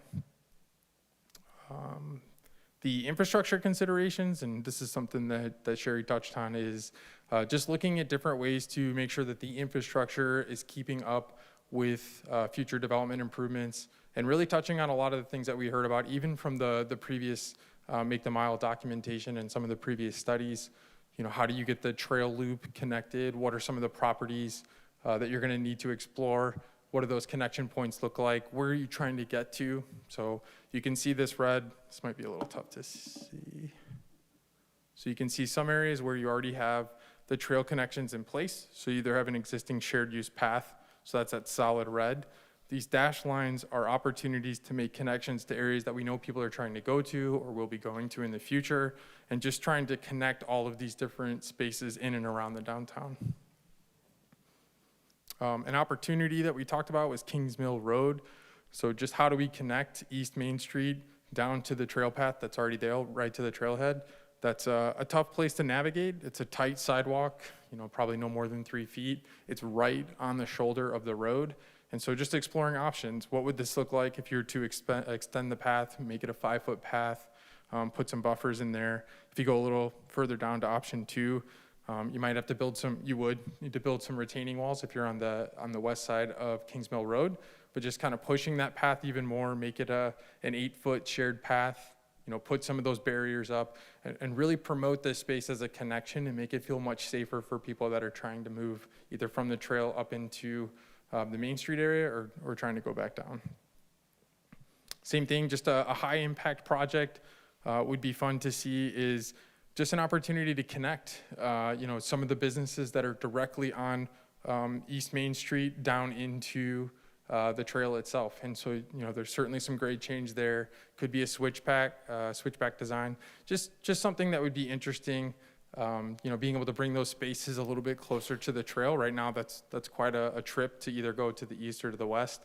And so this is something you have to work with business owners or property owners to make sure. We show the coffee shop here as an example. But there would definitely be a desire for people to come off of that trail and move up into that space, and just a unique aspect, something to consider in the future. One of the last sections is for placemaking. Just looking at things like signage, wayfinding, different ways to navigate people to the downtown. And then once they're in downtown, make sure you have a heavy or a very impactful gateway, something that sort of announces that you've arrived into this space. And then once you're in that space, you want to make sure that you have directional signage, navigate people to parking, navigate people to major destinations. You could have kiosks sort of throughout the downtown, taking you to different businesses or different spaces. And again, just using a coordinated branding effort to make sure that you're announcing to people how to get to downtown, and then once they're there, how do they want to move through that space? We talked about the farmers market. There could be an opportunity to use Northwest Main Street as sort of more of like a flex street. And so designing that in a way that makes that a bit more attractive, makes it more pedestrian friendly. Maybe you're using brick pavers or some type of material to announce that this is a very different space. And so when you're using that for public events, you might be able to shut that street down or close off parts of that street and just make it more of a gathering space. And you could kind of tie that into the civic node that's just to the west.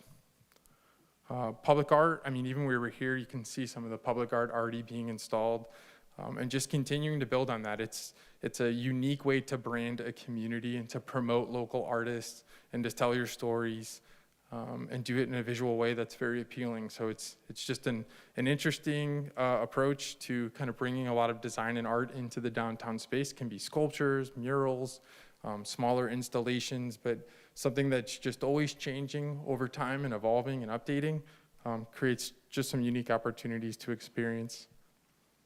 And the last section I'll talk about is the redevelopment opportunities. So we prepared some detailed concept plans, 3 sites. The first one that we looked at was the East Main and Mason Montgomery Road. And for this one, we're just showing a flex. So, here's East Main. We're looking north kind of this way. We're looking at East Main Road, or East Main Street, and Mason Montgomery. And along Mason Montgomery, we're looking at a transition of uses. So down at the intersection across from the Thai restaurant, you have a mixed-use building of scale, something that holds that corner. And then as you're traveling further north up Mason Montgomery, you have 2 commercial buildings. As you continue to go further north, there's a larger multifamily building. And then it would transition into townhomes that would kind of step down into the residential neighborhood to the north. And so just showing a different use program. So you have mixed use, commercial, multifamily, single family attached. And then behind there, and this one's really important, is just showing a large consolidated parking area, a surface parking lot, something that could be utilized by many of the uses, the businesses that are along East Main Street. helping to open up some of the parking spaces that they have on their sites. Maybe those in the future could be used for other things like public, or not public gathering spaces, but outdoor dining, or just different opportunities for their private property. But that really is contingent on this shared larger parking space that could also be used for special events or different opportunities in the future. The cannery site, so more towards the north side of the Mason Mile District. We're just showing a couple of different residential types, so different product types, different building types that would be appropriate. This was something that as we went through the open house, we received a lot of public feedback. There were some adjustments that were made based on that feedback. But just showing that program type where you'd have duplex, single family attached, so townhomes, and then multifamily buildings. This is something that over time would increase the density in this area, increase a lot of the housing opportunity in this area. It's a good mix of use type. And just things that we'd want to keep in mind are, how we're stepping down or transitioning to the neighborhoods around. And really just providing that residential base that could use some of the amenities in the downtown.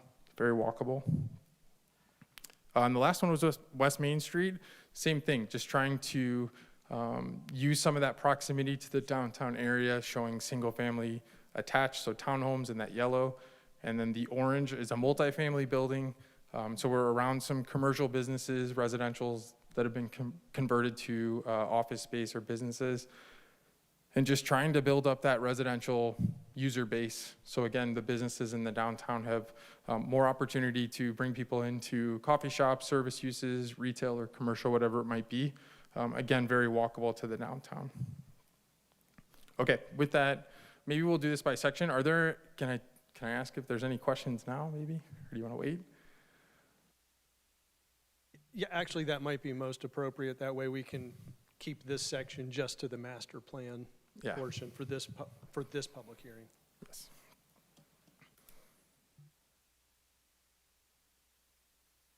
Are there any questions? Okay. Yes, if you'd like to come to the podium, please state your name and your address.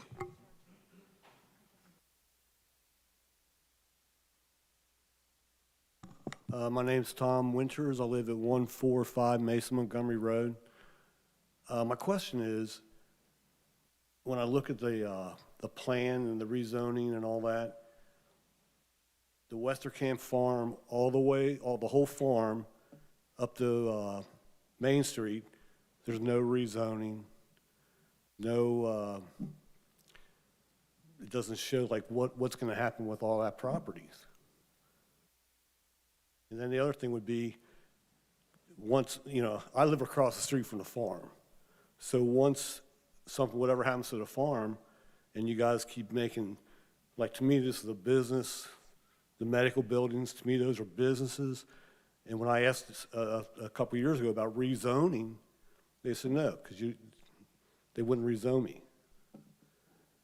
So I'm just wondering if they're going to put commercial and business across the street from my house, would I have the opportunity to get rezoned then too, or not?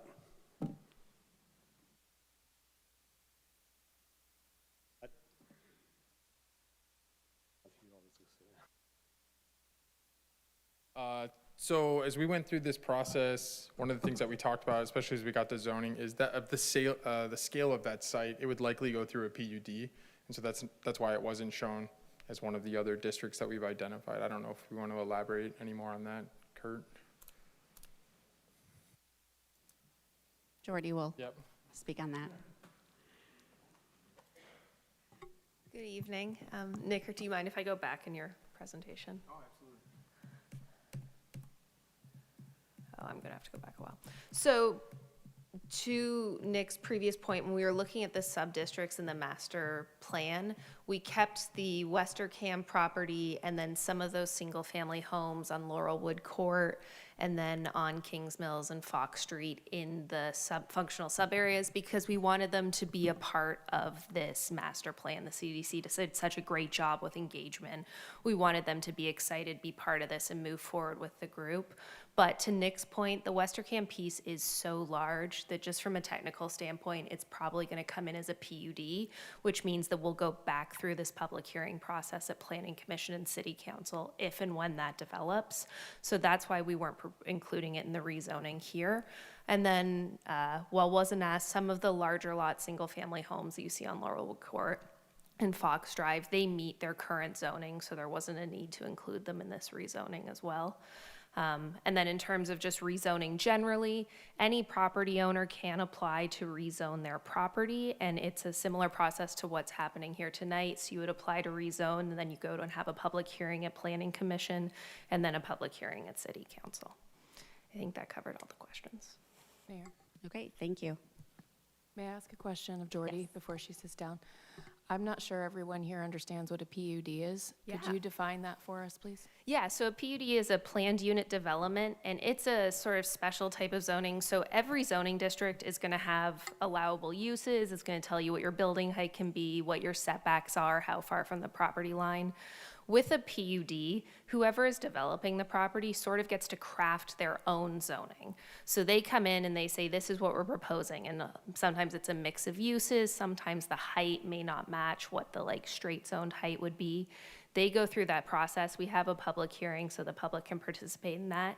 If the planned unit development is approved, then they write what we call covenants and restrictions, but it's basically like a mini zoning code just for that development. And that covenants and restrictions is going to cover what uses are allowed, what building heights are, what the setbacks are. So it's a special type of zoning that gives whoever's developing a larger piece more flexibility in how they're going to develop that. So just as a really simple example, a lot of the residential subdivisions in Mason are planned unit developments, and that means that single-family homes can be set back maybe less from the front property line than they would be if they were straight zoned. Does that answer your question? All right, thank you, Jordy. Would anyone else like to come to the podium to speak? Yes, sir. Speaking on the master plan. Okay, all right.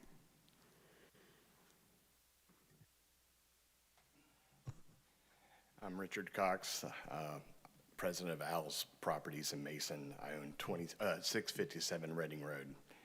I own 27 properties in that section right there, all of them. There's part of that that's also part of the plan that's not in that picture. They're showing down by the park.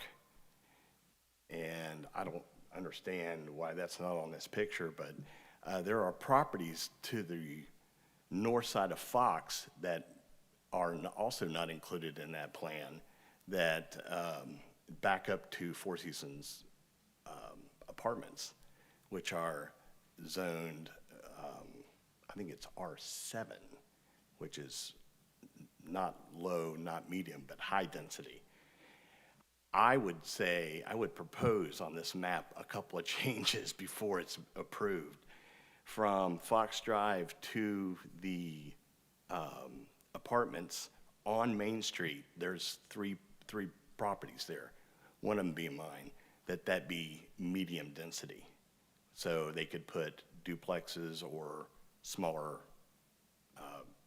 low density or medium density homes. The other one is if you look at Church and Burke, that little triangle that's pointing north from Burke, what's the one after Forest? Yeah, from Burke over, 8 of the 13 homes are already duplexes, which would meet your medium. And you have them in low. So you're basically going against what you already have there now. And the reason I say that is I have 2 right there. Those are the 2 areas that I can see on the map that really need to be changed if you're going to approve it tonight. That needs to be from Frank Street, from the north side of Frank Street, northeast side of Frank Street, all the way into that triangle to Church needs to be medium.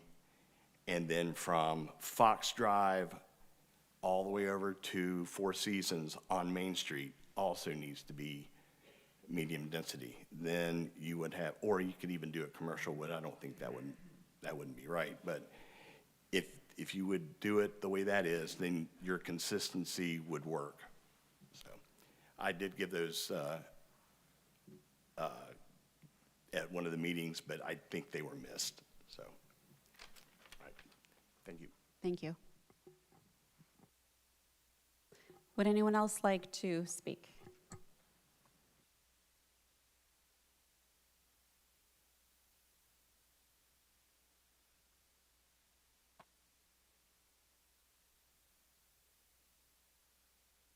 Hello, I'm Randy Stegbauer, 5358 Hidden Creek Circle.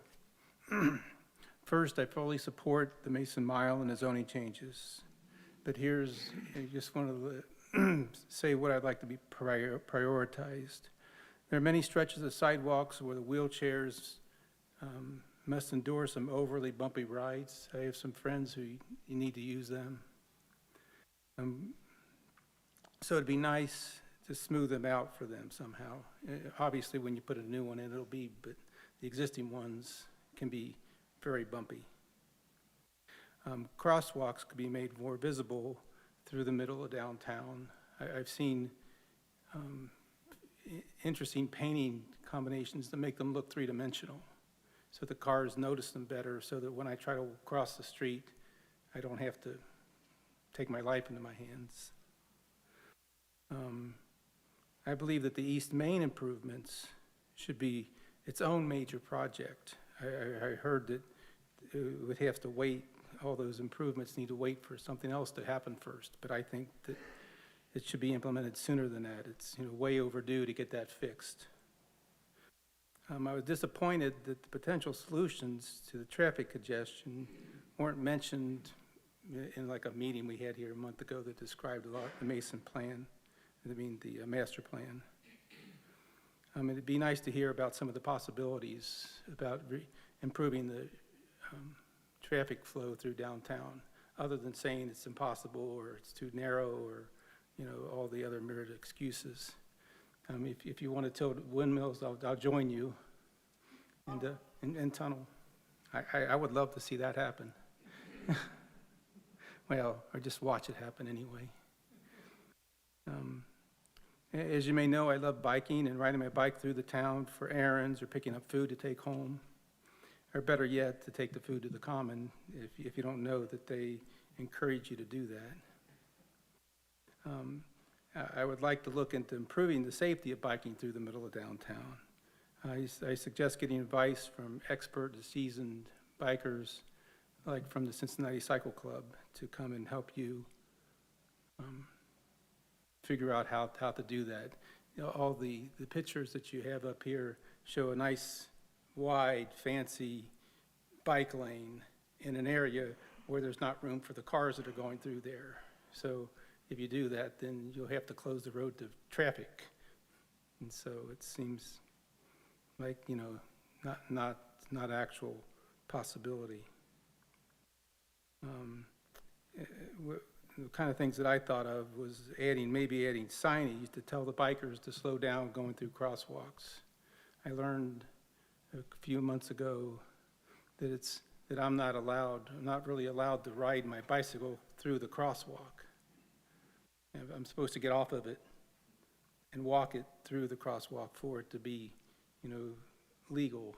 If something were to happen in that area, it would be my fault on the bicycle as opposed to the car that didn't see me. And so I think that needs to be adjusted a little bit. And maybe even adding some signage to warn the motorists to look out for those cyclists. If you want to encourage the bicycles to go through downtown, you've got plenty of bike trails getting to downtown, but once you get there, the only possibility really is to ride in the road. I don't have a problem doing that, but I know a lot of people probably do. What I'm hoping is that there's some low-hanging fruit that we can do and implement quickly, like improving the sidewalks, signage, or crosswalks, without the need of attaching it to a big project, before it can be implemented. Earlier, you mentioned, this presentation mentioned public art, and the one thing that I've seen in other cities that I know that people would love to attack is to all those big traffic control boxes that we have in the intersections. They've been the other communities paint them, and I think it's, pretty, so it'd be nice to be able to have something like that too.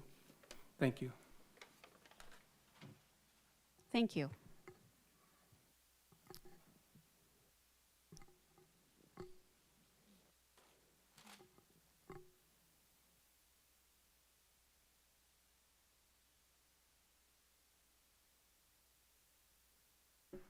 I'm Chris Sackrider, I own Big Dog's Pizza. I've got two addresses, 631 Lindeman over there, and then, of course, 322 Reading Road, where the shop is.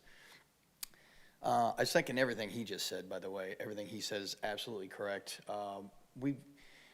Sitting where we are, just right there by 3rd Street and stuff, we see, especially about this time of night, I don't know where they're coming from, but like big semis come around West Main Street, take that left, and then they put the hammer down, and they are just flying by my shop. I mean, and I got, nothing but big windows. So, and then going the other direction, and earlier this year, we lost Boomer. Everybody knows Boomer. He got hit on that crosswalk right in front of my shop, too. And, just because people are not slowing down. And I walk out on that thing, and I just stare them down all the time. They're just hauling ass. So the local cops do a pretty decent job, but they are just hauling ass. But one simple thing you can do right now, those curbs right in front of my shop and, right in front of the dry cleaner across from me, and then going down that section, West Main Street, those curbs look great. Mine, it's like somebody came through with a sledgehammer and busted out. Like 30% of mine's gone. It's just gone. And it's, when I mow, I'm hitting all these pitted areas where the damn curbs are gone.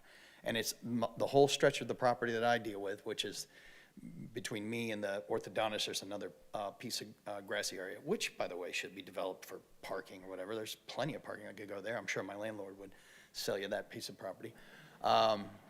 Or something, but it's just a wasted, I hate mowing it, so if you guys pave it over, it's one less thing I gotta do. But the curbs are embarrassingly bad. They're disintegrating. There's chunks of them sitting in the street. Ask this guy that comes through, the street sweeper. Great job, he does a great job, comes through pretty often, sweeps them up really nice.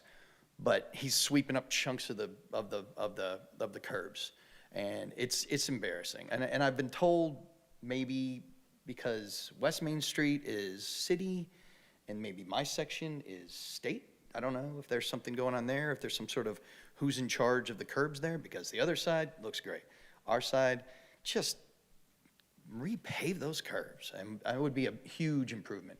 But yeah, that section, that's a raceway right there, man. It's like a quarter-mile drag strip right there, right in front of my shop, coming from over from Tylersville.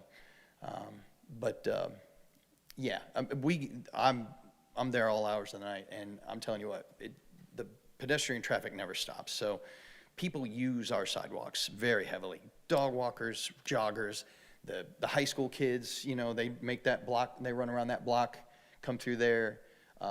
Kids from the church school. It's so heavily used. So improving those sidewalks and the curbs.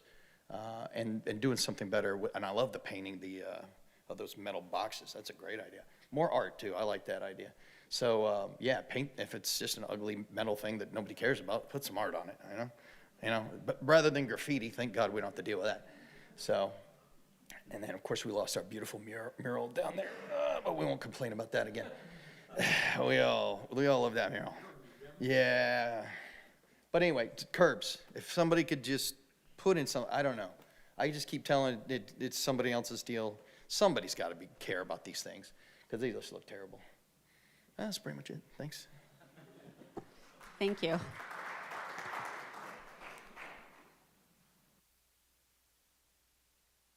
I just want to remind everyone, even with the public hearing, we still have a 5-minute time limit. Said that as I come up to the Pastor Josh Hauser, Mason Church of God, 204 William Street. With the plan, very exciting. It's beautiful. It does feel like it might increase traffic congestion through downtown, so I think a lot of people would like to hear how that might be addressed if there's an increase in congestion. Speaking of traffic, at the intersection of Main Street and William Street and Mason Road, that intersection just always has a lot of confusion to it. Just feels like people on Mason and Main Street generally know where they're going, and then William Street kind of gets, people don't see them coming to that intersection. Perhaps, I don't know, roundabout, something like that might improve that. I know roundabouts aren't popular, but I think they're growing on us. So the British woman in the room agrees. Yes. Okay. I noticed in the plan there's a lot of mixed parking that looks like perhaps will be in places where there already is stuff. And we have a field right at the train at Forest, where Western and Forest, where the old train station used to be. That field is not taken care of by the railroad. And so I know people of the community take care of it so that it doesn't overgrow and we don't get rodents in that field. And seems like it'd be a really nice place for a parking lot. So that's my suggestion. Thank you.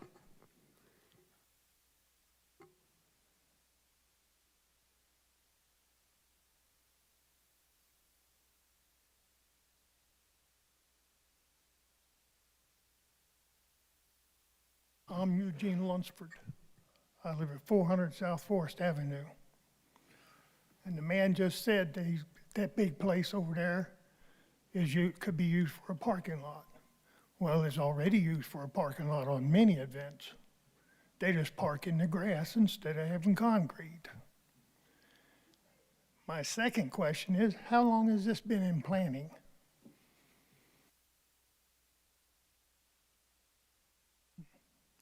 It kind of answers my second question, which is my house values went up almost $80,000 in those years. That's all I had to say. Thank you. Thank you.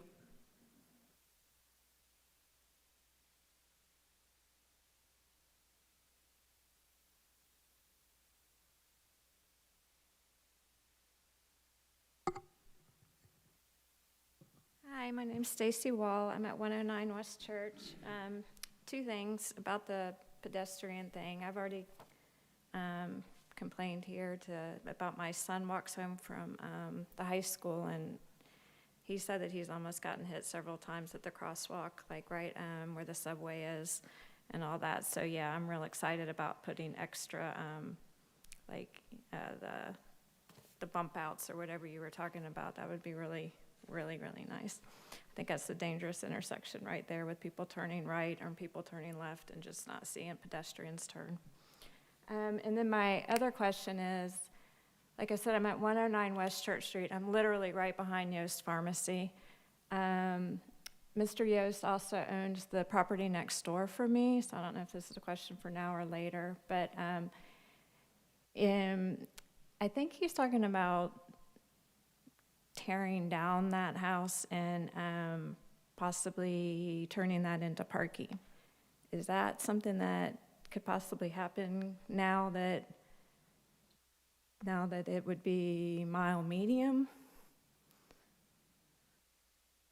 Anybody answer that? Because I don't really want that next door to me. And so whether it's mile medium or whatever it is, property owner can go through a couple, I mean, there's a couple different things that could happen on that site. So conceivably a parking lot could occur. It could be different types of residential development as well. So it really does depend on what the property owner wants to do within that site. But they'd have to go through this process, so for what it's worth. But I can't speak to what they would do with the property. I don't know. I'm sorry, ma'am. You're going to need to speak at the podium. That's okay. The public who's watching can't hear you.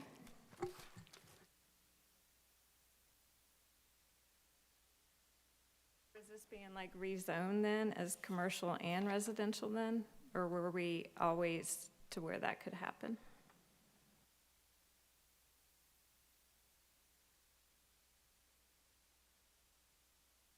I'm not sure if I'm answering your question directly, but I mean, a property owner could change the use on a site if they wanted to. If they want to go through the process, they could ask for a variance, they could deviate from what's currently there. So I don't think I'm answering your question correctly, but so I wouldn't say that the rezoning we're going through isn't changing whether or not they could or couldn't make that a parking lot. I don't know, maybe if Kurt or Jordy might want to address. Is Jordy coming around? Sorry.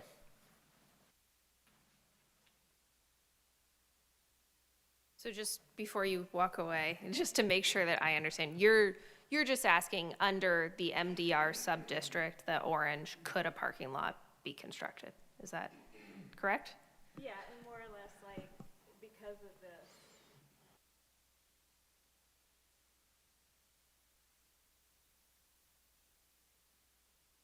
So, yes, great question. So I can speak to right now, and then I will again defer to Nick and Nicole in the future. Right now on West Church Street, it's zoned R4, single-family residential, so they couldn't build just a parking lot. Under the MDR sub-district, I'm just looking, but again, Nick and Nicole, it doesn't look like parking lots are a permitted use under the MDR sub-district. Is that correct? So it couldn't be constructed just as a parking lot. And then also I just wanted to clarify what Nick mentioned, but we do not grant use variances in the city of Mason. So you cannot apply for a variance to do a use that your zoning district doesn't allow. So in summary, no, MDR would not allow just a parking lot on its own, and you cannot get a use variance to just construct a parking lot on its own. Does that answer your question? Even if it's connected to his business. So then it's no, because it's just that lot. If he built, so the MDR, what I will say, and again, I will defer to Nick and Nicole, but the MDR sub-district does allow some commercial uses. So conceivably, a property owner could tear down a house, put a small, let's say a financial establishment, a small financial advisor, and have a parking lot for that financial advisor on that property. But you couldn't just build a parking lot on that property. Is that correct? Okay. Yeah. No problem. Thank you.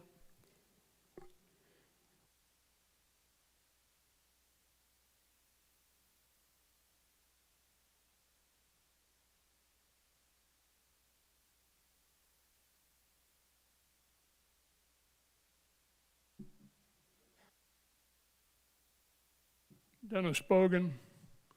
I own the property where Cervantes is at. We've owned that since 1938. I've seen a lot of Mason City Councils come and go. This is the best, right here. This group you see is the best.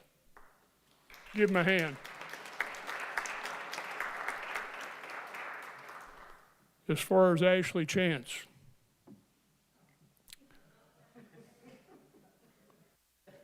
I'm going to be nice. I had 2 sons, and we inherited them too. And I'm glad we did. Good man. I have a couple questions.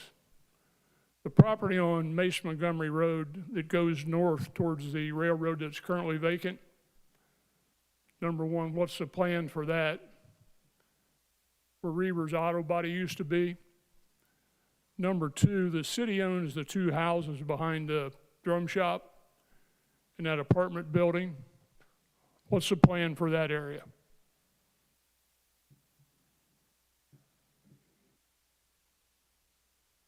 You the guy? Okay. Jordy. Let's hear about it. So I don't think we have any specific plans for that site. If we want to pull them up, we can.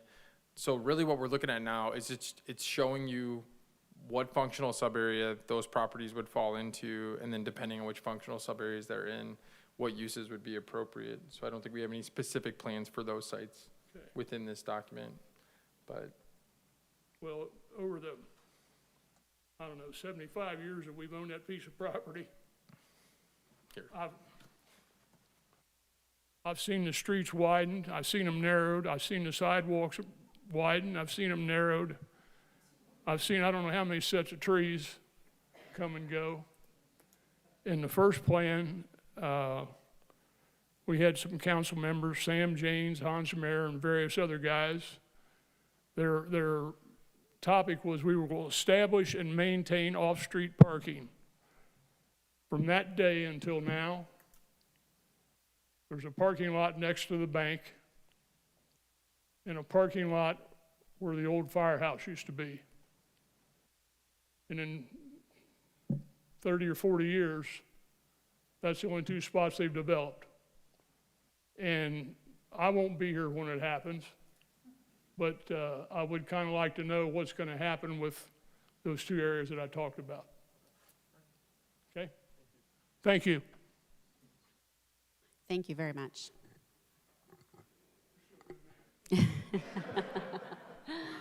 All right, is there anyone else who'd like to speak tonight?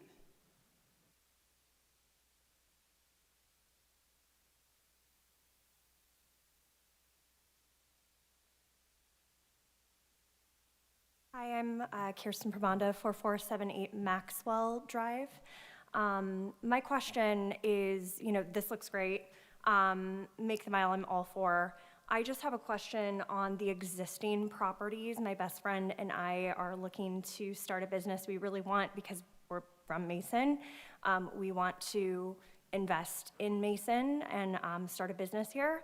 But properties like, and I don't mean any disrespect for anybody, hopefully, but the antique store, for example, what is the plan on this for a place like the antique store that it looks like it's just kind of it's vacant, and there's really nothing going on but a lot of junk in front? I was wondering if this is just like, are you going to be saying, hey, here's some money to beautify, the area, or are you going to completely rebuild a property like that?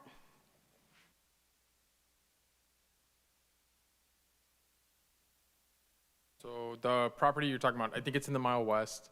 That would be an example of, we don't have a specific plan for what's going to happen to that building or that site.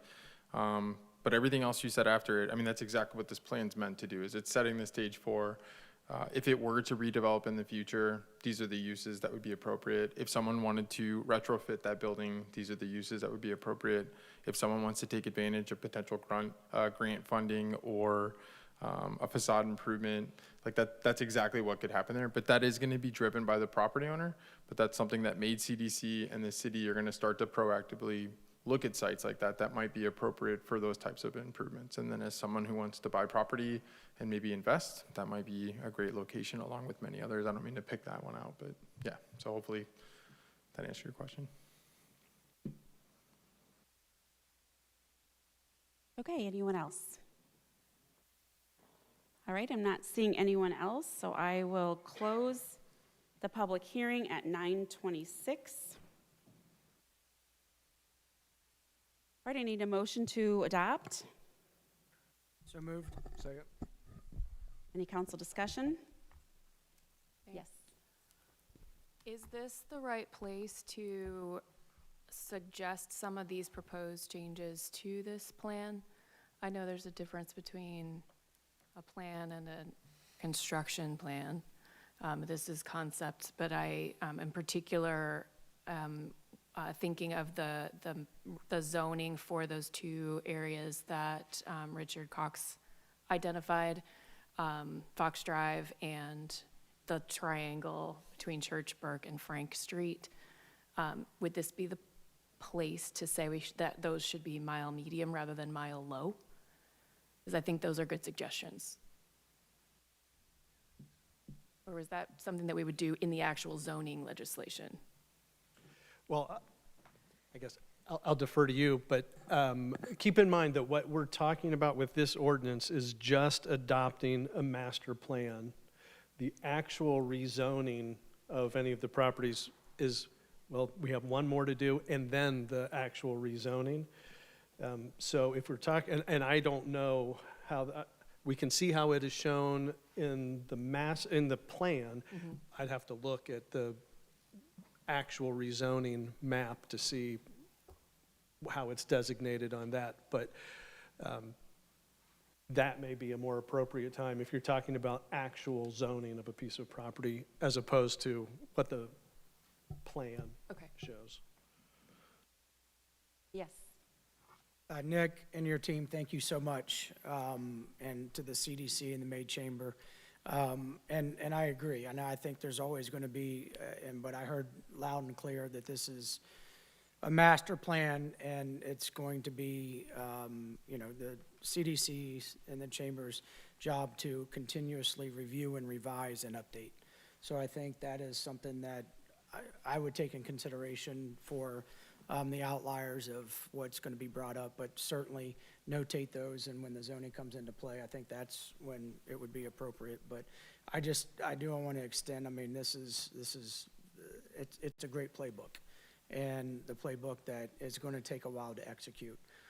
But being able to have this to refer to and execute on is absolutely what we needed. And I just wanted to thank your team and, again, the CDC and the May Chamber for what they have put together and the team that they assembled to be able to give us this playbook to start executing on. So thank you. Thank you. Yes. Yeah, I want to echo what the Vice Mayor said. I've been along for the ride from the beginning of this. Obviously, a huge proponent of all the work that we're doing and all the work that you guys have done. I've said it before, and I'll say it again. You guys are just amazing. I know the work that the CDC did with the other consultants initially gave you a little lift up, but that doesn't take away, obviously, from the amazing work you guys have done. This is just, I just can't even express how excited I am to see this coming to fruition here. I would, again, remind everybody, this is just a concept. Everything that you're seeing in the plan is what could happen.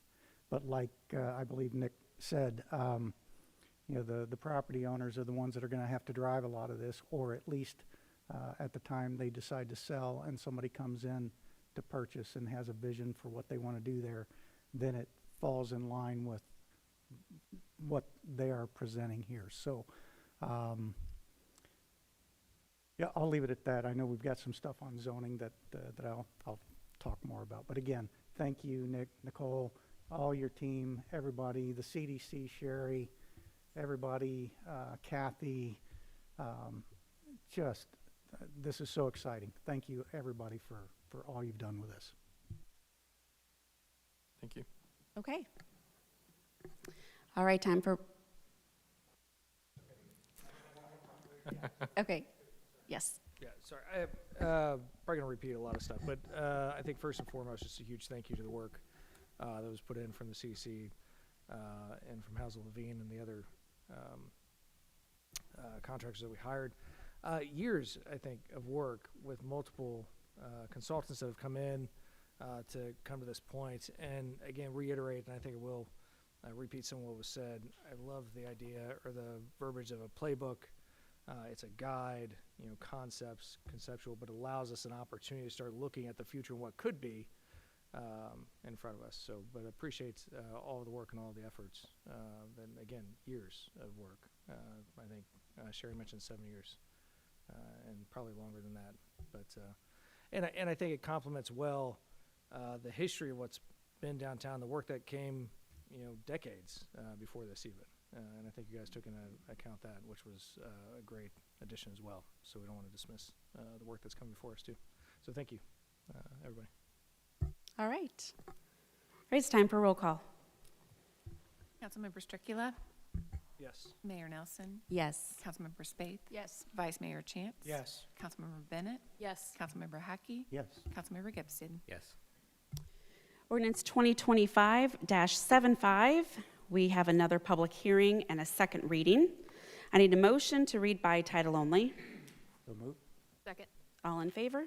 Yes. Any opposed? An ordinance to repeal, amend, and add various sections and chapters of the zoning ordinance and subdivision regulations.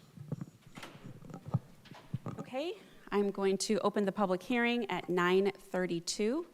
Would anyone like to come to the podium and speak? Oh, I'm sorry, you want to, I was go going ahead. to do an overview of the zoning first. Okay. Okay? Very good. Awesome. Zoning's a little bit more technical, but I'll try to keep it interesting and, of course, informative. So as we've kind of discussed, the master plan, our recommendations and goals. I know we call it a plan, but it's really just to guide policy decisions and goals for the downtown, where the zoning regulations are regulations for new and redevelopment. So we're not telling people what they have to do on their properties. It's more what you can or cannot do, and creating like a baseline expectation for such a valuable area to the community. So in developing these regulations, we really wanted to emphasize flexibility, but also encouraging reinvestment, redevelopment, and setting a baseline for high quality design to really create a sense of place for the downtown. In doing this really leverages the corridor as a community and economic asset, encourages people to invest in this area, visit this area, and just really appreciating the downtown Mason Mile. So this goes over the proposed amendments in the code. We're proposing to replace the B1 district with the downtown Mason Mile. So a lot of the red lines throughout the code reflect removing the B1 district.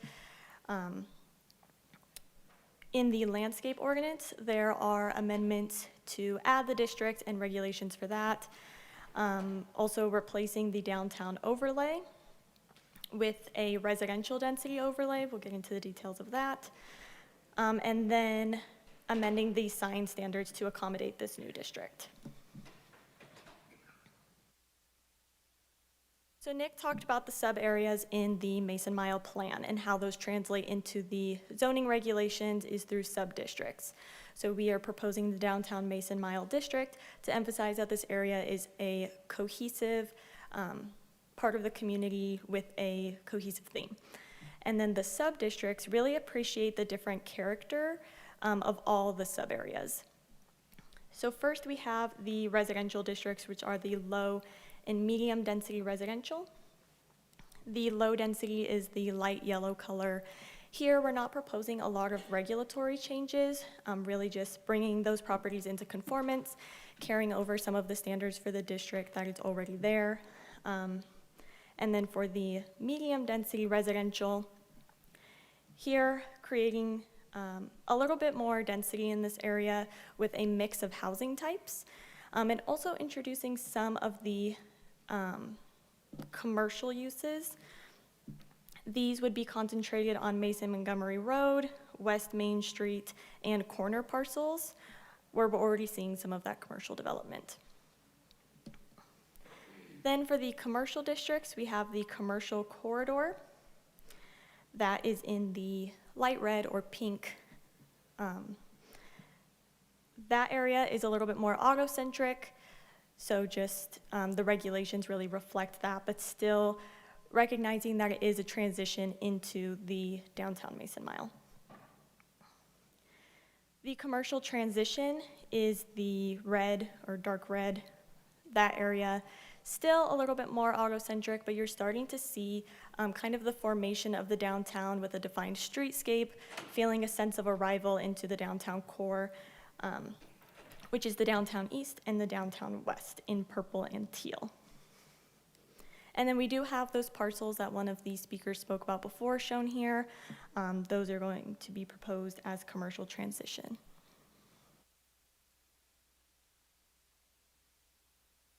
These are bulk and dimensional standards.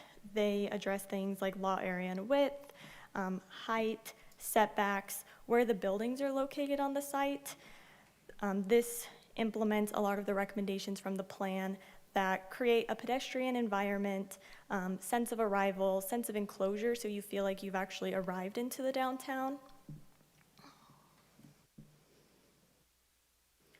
We're also proposing height transitions. This protects some of the residential districts where there might be higher buildings. So if a building exceeds 35 feet, it would have to have a greater setback if it's next to the residential districts or districts outside of the Mason Mile district.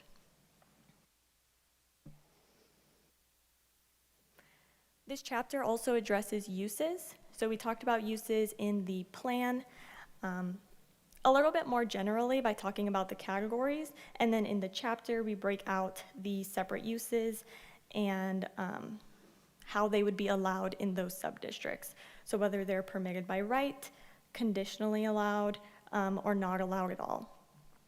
Here in this table, we do include some of those auto-centric uses and make it clear that they would not be allowed in this district, just to, again, reemphasize the pedestrian goal in this area. Then we have accessory and temporary uses. So principal uses is the main use on site. Accessory are things like outdoor seating. So the primary use would be like a restaurant, and then outdoor seating would be accessory.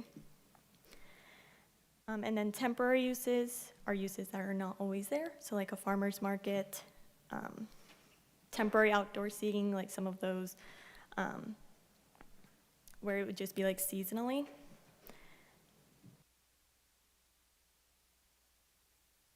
Then we have supplemental standards. So the use tables describe where the uses would be allowed per sub-district. Supplemental standards are additional standards that address things like where in the district they would be located. So when I mentioned that some of those commercial uses would be allowed in the medium density residential along certain roads, that would be an example of a supplemental standard.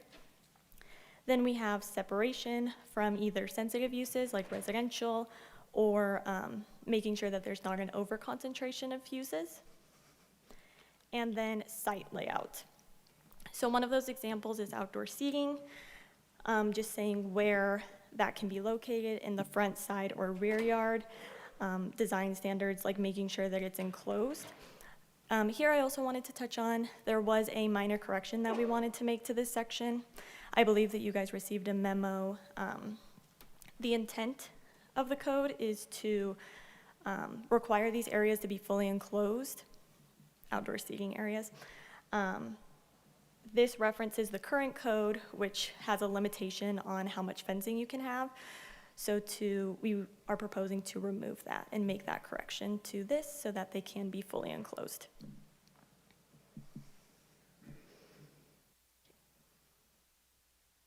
Then we have building design standards. These are separated for all buildings, multifamily, mixed use, and non-residential, townhouse, and then single family, two-family, triplexes, and quadplexes. With our building design standards, we don't aim to be overly prescriptive. We want to set that base level and then provide options that developers can choose from. That's where we're really introducing that flexibility, but still making sure that the downtown Mason Mile has good quality design. So for all buildings, orientation really just requires that the buildings be oriented towards the street. For multifamily, mixed use, and non-residential buildings and townhouse clusters, the first option is developers can submit a design for approval by Planning Commission. Maybe it's more flexible or something that's unique.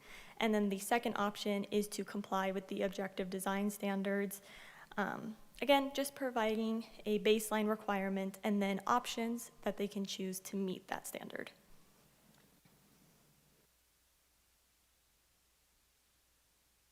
Then we have access and parking standards. Here, these are all of the sections that are covered. We'll go through them. But the goal here was really to minimize the visibility of parking in downtowns. It's a little bit more walkable and inviting if the buildings are closer to the property line and the parking is located in the rear. It also reduces the amount of like cars and people walking in one place or moving in one place. So every parking chapter will have minimum parking requirements. To meet the minimum parking requirements that are provided on your property, the first option is you can submit a parking plan. This is for businesses that want their parking to be driven by the market, and so they can show how their site would accommodate the parking that's needed for their business. The second option is to meet the reduced parking minimums and maximums. The minimums for this district are reduced from the overall city, again, just supporting that it's more of a pedestrian environment. And then the maximum parking limits would apply to non-residential uses in the commercial transition and the downtown west and east subdistricts. And that's just a percentage of the minimum requirements. So they wouldn't be able to exceed 25% of the minimums if they wanted to provide more than that.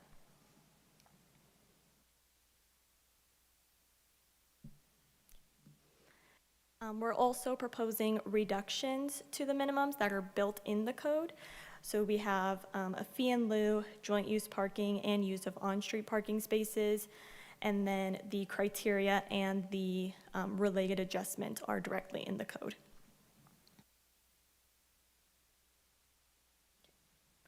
Then we have where the parking areas should be located. So in the commercial corridor and the medium density residential, you could have buildings in between the building and the right-of-way, the sidewalk. That's reflective of what is already there. In the commercial transition, we're proposing that parking be located between the buildings and the side lot line,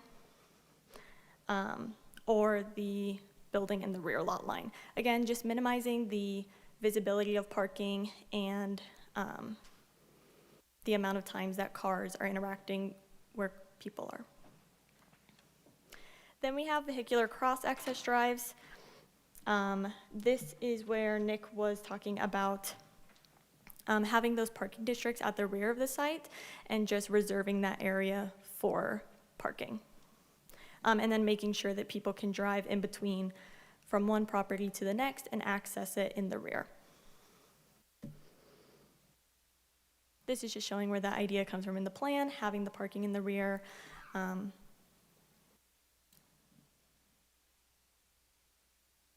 Then for the landscaping standards, we address perimeter landscaping, building perimeter landscaping. So that's just at the foundation of the buildings to soften any hard edges. And then vehicular use area to screen those parking areas.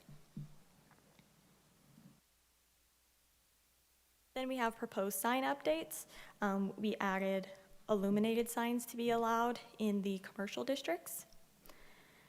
And then we also included standards for commercial uses in the residential sub-districts, so like accessory commercial and live-work units.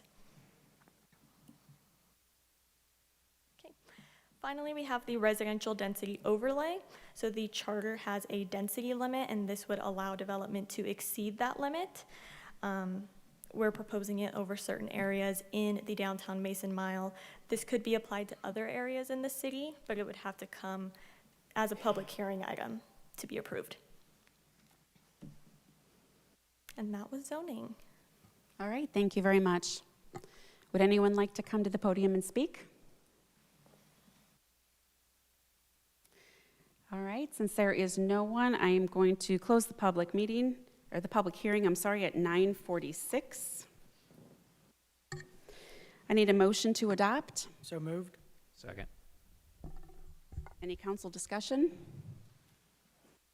All right, roll call. There was a suggestion to amend. If anyone on council would like to make that motion. I'll make the motion. Second. And just, thank you, just so we're clear, essentially what was being recommended was presented to council in that memo. So if there was a motion, the motion to amend, I'm only saying this just for whoever's taking the minutes here, that essentially what you're doing is amending the code amendments that are in front of you, consistent with that memo that was distributed to council ahead of time. Right? It was around the fencing for the outdoor area, correct? Yes, that's the motion to amend that I'm making. Thank you very much. And I second that. All right, so we need to approve the amendment first. So I need a, you've seconded, roll call for the amendment. Mayor Nelson? Yes. Councilmember Spade? Yes. Vice Mayor Chance? Yes. Councilmember Bennett? Yes. Councilmember Hackey? Yes. Councilmember Gibson? Yes. Councilmember Stricula? Yes.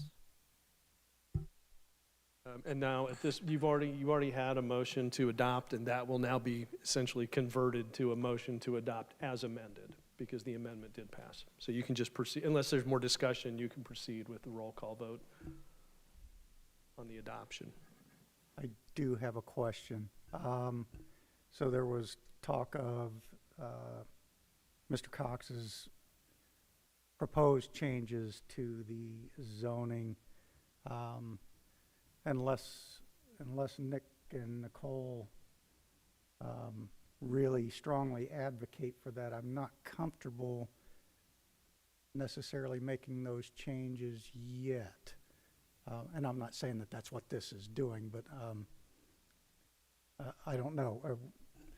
I don't want to miss an opportunity, but at the same time, I don't want to act hastily on making changes. So I guess my question is, where are we there? So I'm going to say, and all the experts can correct me, but at this point, this is adopting the new code sections. The actual rezoning of specific parcels is in the next ordinance, and that we can address that then. Yet so far. Okay, roll call, please. Mayor Nelson. Yes. Councilmember Spaeth. Yes. Vice Mayor Chance. Yes. Councilmember Bennett. Yes. Councilmember Hackey. Yes. Councilmember Gibson. Yes. Councilmember Stricula. Yes. All right, for the last public hearing, ordinance 2025-76, public hearing and second reading. I need a motion to read by title only. So moved. Second. All in favor? Yes. Any opposed?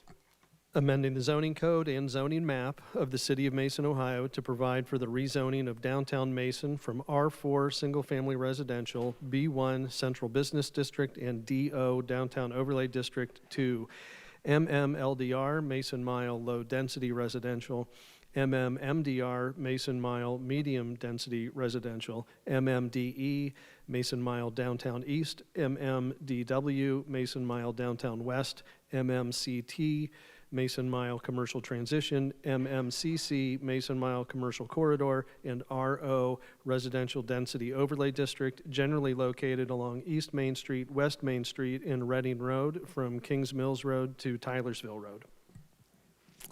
All right, I will open the public hearing at 9:50. Would anyone like to come to the podium and speak? Okay. Seeing that there is no one, I'm going to close the public hearing at 9:50. I need a motion to adopt. So moved. Second. Any council discussion? Mayor? Yes. So now I will ask the question. With the proposed changes to the outlying areas, is this an appropriate time to do that, or is this something that we should take under advisement and allow the process to move forward, and then this be one of the later potential changes?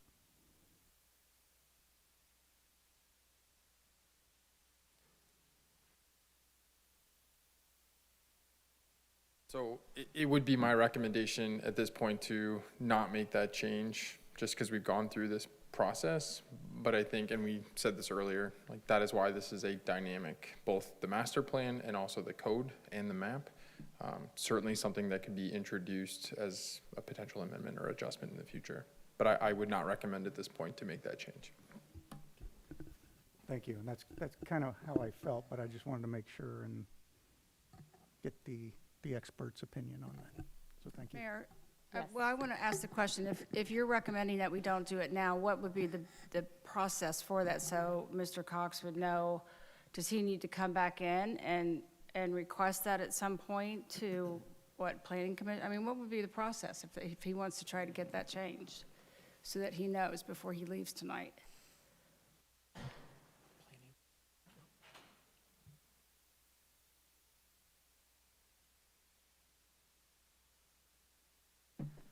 So any property owner can propose a rezoning of their property or potentially a district that they are in this case, the CDC initiated, along with the city initiated this proposed rezoning. So Mr. Cox could come back and propose that rezoning. Just as a procedural note, for any rezoning that's 10 parcels or more, there does not need to be a public notification. Both the CDC and the city elected to do notification in this process. So the CDC hung door hangers on every property in the Mason Mile before Planning Commission, and then the city sent out certified letters to every property owner before the city council public hearing. So if Mr. Cox were to come back, depending on the number of properties, the notification could be in question. Some of the properties that he discussed this evening, specifically East Main Street between Fox Drive and Four Seasons, were not, because they were not in this rezoning, didn't receive those notifications, just as a point of clarification. Mayor? Yes. I want to follow up on Councilmember Spaeth's question. I know that the rezoning is really more forward-looking than, so it's more of meant to change things with a future project. Is that correct? Or a change of property ownership. So would this, if those are duplexes now, which doesn't necessarily, I don't know if that fits with medium or low. I'm just wondering if we're setting up a situation later that could be alleviated now based on the current density there. Do you know what I'm asking?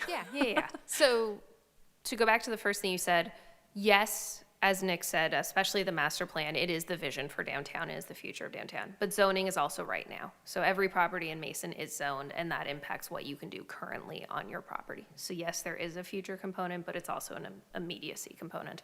If there is a property in Mason that doesn't meet its zoning, so it was built before whatever its zoning is, so in this case, those duplexes, they are considered legal non-conforming uses, and they are grandfathered in. So they can continue on to operate as duplexes even though their current zoning may not allow it. In Mason, the way our legal non-conforming uses work is if your use ceases operation for 6 months or more, you lose your legal non-conforming status. So if people moved out of those duplexes, they were vacant for 6 months and 1 day, then they could no longer be used as duplexes. They would need to be converted to a single-family home based on the zoning. With that said, those properties are currently zoned R4, single-family residential, that does not permit duplexes. So they are already legal non-conforming uses. So the proposed change would continue that legal non-conforming status for those properties. Does that make sense? Would you recommend fixing that now, or is that something that you just wait till it becomes an issue? Ultimately, it's city council's choice. You represent the people. What I will say is that as much as I love zoning and I love my job, it's never going to be perfect. Zoning is never going to be right for 100% of the properties in Mason. That's why the variance process exists, and that's why the rezoning process exists. So even, and this is probably getting more into it than we need to, but all of the single-family homes in downtown right now don't match their current R4 zoning. They were all developed prior to our current zoning code. The R4 zoning, the minimum lot size is about 1/4 acre. It's very rare you find a property in downtown that's 1/4 acre. So basically every home in downtown right now is non-conforming. What is being proposed right now is going to address most of them, right? 90% of these properties are going to be in conformance if this is approved, but there's always going to be some that aren't. So yes, if you would like to, absolutely, the MDR could solve that, but it may not solve everything. It may not solve a setback issue or a lot size issue. There's always, it's never going to be perfect as much as we try. Thank you. No problem. Mayor, and I just want to add on to that. I think that's exactly right. Zoning is fluid, it's always fluid, and it's always going to change. And I think that this is just giving us another, what was the word you used? Playbook. I was asking Ashley, but playbook about what we're going to do with zoning. And I think we need to do that if we're going to move forward with what we're doing downtown. And if people need to come back here, they can come back and they can get their changes made, what they need to have done. And I know, Mr. Cox, it might not be what you want us to do right now, but this is not, just because we change yours doesn't mean, it means that there's a lot of other people that probably have things that need to be changed as well. And we would be here until 3 o'clock in the morning trying to fix everybody's problem. So let's get our playbook down, and then see what we need to do after that, right? Thanks. All right, anyone else like to come to the podium to speak? Okay, seeing that there is, oh no, we passed that, I'm sorry.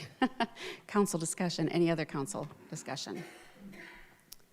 All right, roll call, please. Councilmember Spaeth? Yes. Vice Mayor Chance? Yes. Councilmember Bennett? Yes. Councilmember Hackey? Yes. Councilmember Gibson? Yes. Councilmember Stricula? Yes. Mayor Nelson? Yes. All right, ordinance 2025-85, I need a motion to read by title only. Mayor, Yes. as a suggestion, I know no one wants to stay here later, but this is the result of a lot of work, a lot of partners. The suggestion was made that we get a group photo to commemorate. Sure, let's do it.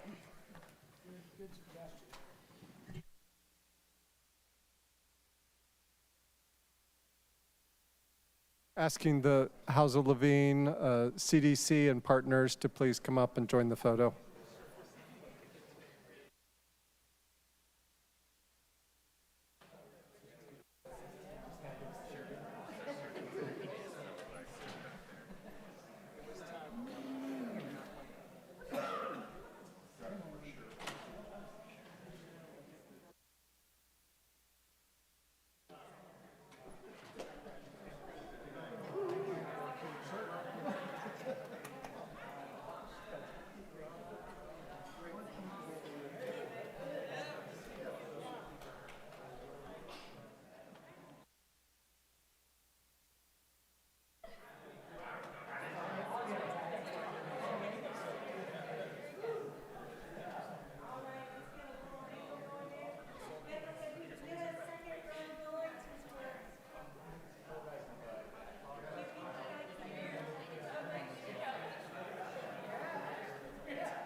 All right, moving right along.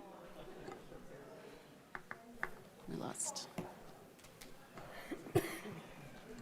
Okay, let's start this one over. Ordinance 2025-85, I need a motion to read by title only. So moved. Second. All in favor? Yes. Any opposed? Authorizing the city manager to enter into a contract with Building Crafts, Inc. in an amount not to exceed $1,240,450 for the upgrade of the water reclamation plant influent pump station. Kurt? Yes, thank you, Mayor and Council. This project was in the budget this year, and what it is the influent pump station is really the first stop where the flow comes down to our treatment plant. We currently have 2 wet wells, and each of them have 2 large pumps and a small pump. Essentially, the small pumps were built for the low flows during the night. They're essentially not used anymore, and this would update all of the electronics and the piping that's needed to update those to additional large pumps. So we did have 3 bidders on the project. Building Crafts was the lowest and best bidder. They did some work for us back in 2018. We were very happy with the work. So the recommendation is that we accept the base bid and alternate 1 and 2. Alternate 1 was to repaint the main header, which is the piping that goes into the wet well, and that's a really corrosive environment, so the repainting would help to protect that piping. And the second one is to have a spare influent pump. So the way the bid was done was to have one new pump and then reuse our existing spare pump. What alternate 2 will do is give us a spare pump once the project is done. So with that, recommendation is to approve ordinance 2025-85, which is the base bid, alternate 1 and 2. And again, this was in the budget, and we're just under the amount that was in the budget. So with that, I'll answer any questions you might have. Okay, thank you. I need a motion to suspend the rule and allow for adoption after the first reading. So moved. Second. All in favor? Yes. Any opposed? I need a motion to adopt. So moved. Second. Any council discussion? Roll call, please. Vice Mayor Chance. Yes. Councilmember Bennett. Yes. Councilmember Hackey. Yes. Councilmember Gibson. Yes. Councilmember Stricula. Yes. Mayor Nelson. Yes. Councilmember Spade. Yes. Ordinance 2025-85. I need a motion to read by title only. So moved. All in favor? Yes. Any opposed? An ordinance accepting the proposal for the survey, conceptual plan, and Phase 1 design of the Gould Park project from Bear Becker, Inc. in the amount not to exceed fee of $220,000 and authorizing the city manager to execute contract documents. Kurt?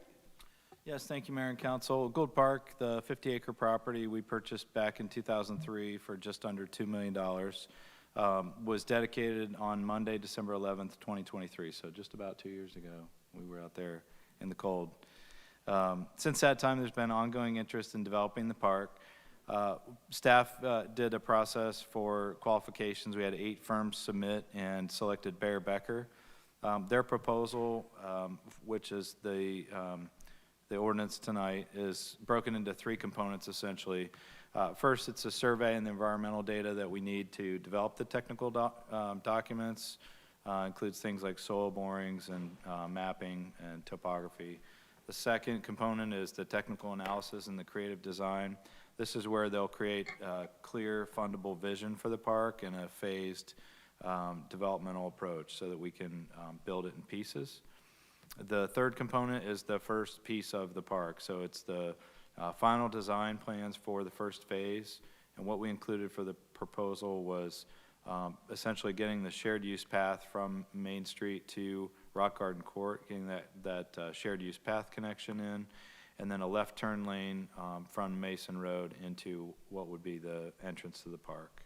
So the total fee for all that was $220,000, and with that, ordinance 2025-86 is recommended for adoption, and I'll answer any questions you might have. Great, thank you. I need a motion to suspend the rule and allow for adoption after the first reading. So moved. Second. All in favor? Yes. Yes. Any opposed? I need a motion to adopt. So moved. Second. Any council discussion? I would just like to say a few quick words. I'm really excited about this park. This is one of our last parks to develop, and it has so much potential, and it will connect all the different areas of Mason to our downtown. We've had some conceptual drawings, and they're beautiful, and I think the community will really like it. We're looking at like a wellness park possibly, although all of this could change, but a wellness park with walking paths, beautiful flowers, shrubs, very peaceful. I've kind of dubbed it like the Central Park of Mason, but I'm very excited about this park, and I'm hoping that this will pass today. Anyone else have any comments or discussion? All right, roll call, please. Councilmember Bennett. Yes. Councilmember Hackey. Yes. Councilmember Gibson. Yes. Councilmember Stricula. Yes. Mayor Nelson. Yes. Councilmember Spade. Yes. Vice Mayor Chance. All right, ordinance 2025-87. I need a motion to read by title only. So moved. Second. All in favor? Yes. Any opposed? Authorizing the city manager to enter into a contract or contracts with Music and Event Management, Inc. in a total amount not to exceed $350,000 for entertainment artists for the 2027 and 2028 Red Rhythm and Boom event. Eric? Thank you, Mayor. I'd like to address the next two ordinances. They're both related to Red Rhythm Boom, only difference is in time. The first one has to do with music entertainment, as the city has enjoyed the success of Red Rhythm Boom, but as I am constantly learning, the music entertainment market is unpredictable and very dependent on a lot of variables that we don't always control. So the city has worked to put ourselves in a much more competitive position as we look for acts that fit the profile for Red Rhythm Boom, family-friendly, popular, with some sustainability in the performances. The purpose of this is to secure funding for the next 2-year cycle. We have found that by planning well in advance, we're in a much better position to find those acts and to secure them when we have a longer planning horizon here. So funds have already been authorized by council for the previous 2-year cycle, this year in 2026. This would then put us in position for 2027, 2028. It also gives us flexibility because the pricing of the acts as we get closer to trying to name one can vary, and sometimes there is a benefit by being able to increase our amount slightly in 1 year, understanding that the following year, the previous year, we took a lower amount. So by kind of spreading that flexibility across 2 years instead of having a static amount puts us in a more competitive position. So Ordinance 87 authorizes a total of $350,000 for music entertainment over that 2-year booking cycle of 2027-2028. Meanwhile, Ordinance 2025-88 has to do with next year's production. So the 2026 Red Rhythm Boom, dollars already secured for entertainment. We are still looking at selections and hope to be in a position to announce that entertainment next spring. But this would secure what we anticipate as the entertainment production costs. So things like the stage, the sound, the video, the screens, a lot of the stuff that these higher profile acts require and are beyond the technical experience that staff could deliver. We anticipate, like in previous years, that for 2026, that will not exceed $180,000. So the next ordinance, and we do anticipate, because the vendors have changed from the past, that by working with MEMI, we will be able to use various production agencies for different components and perhaps contain those costs as they grow in the future. That's the anticipation. That's some of the services that MEMI offers. So we'd like to ask to approve Ordinance 2025-88 at a not to exceed of $180,000. All right, thank you. I need a motion to suspend the rule and allow for adoption after the first reading. So moved. Second. All in favor? Yes. Any opposed? I need a motion to adopt. So moved. Second. Any council discussion? Roll call? Councilmember Hackey? Yes. Councilmember Gibson? Yes. Councilmember Stricula? Yes. Mayor Nelson? Yes. Councilmember Spaeth? Yes. Vice Mayor Chance? Yes. Councilmember Bennett? Yes. Ordinance 2025-88, I need a motion to read by title only. So moved. Second. All in favor? Yes. Any opposed? Authorizing the city manager to enter into a contract or contracts with a production agency or agencies in a total amount not to exceed $180,000 to provide the stage, sound, lights, and video screens for the 2026 Red Rhythm and Boom event. I need a motion to suspend the rule and allow for adoption after the first reading. So moved. Second. All in favor? Yes. Any opposed? I need a motion to adopt. So moved. Any council discussion? Roll call?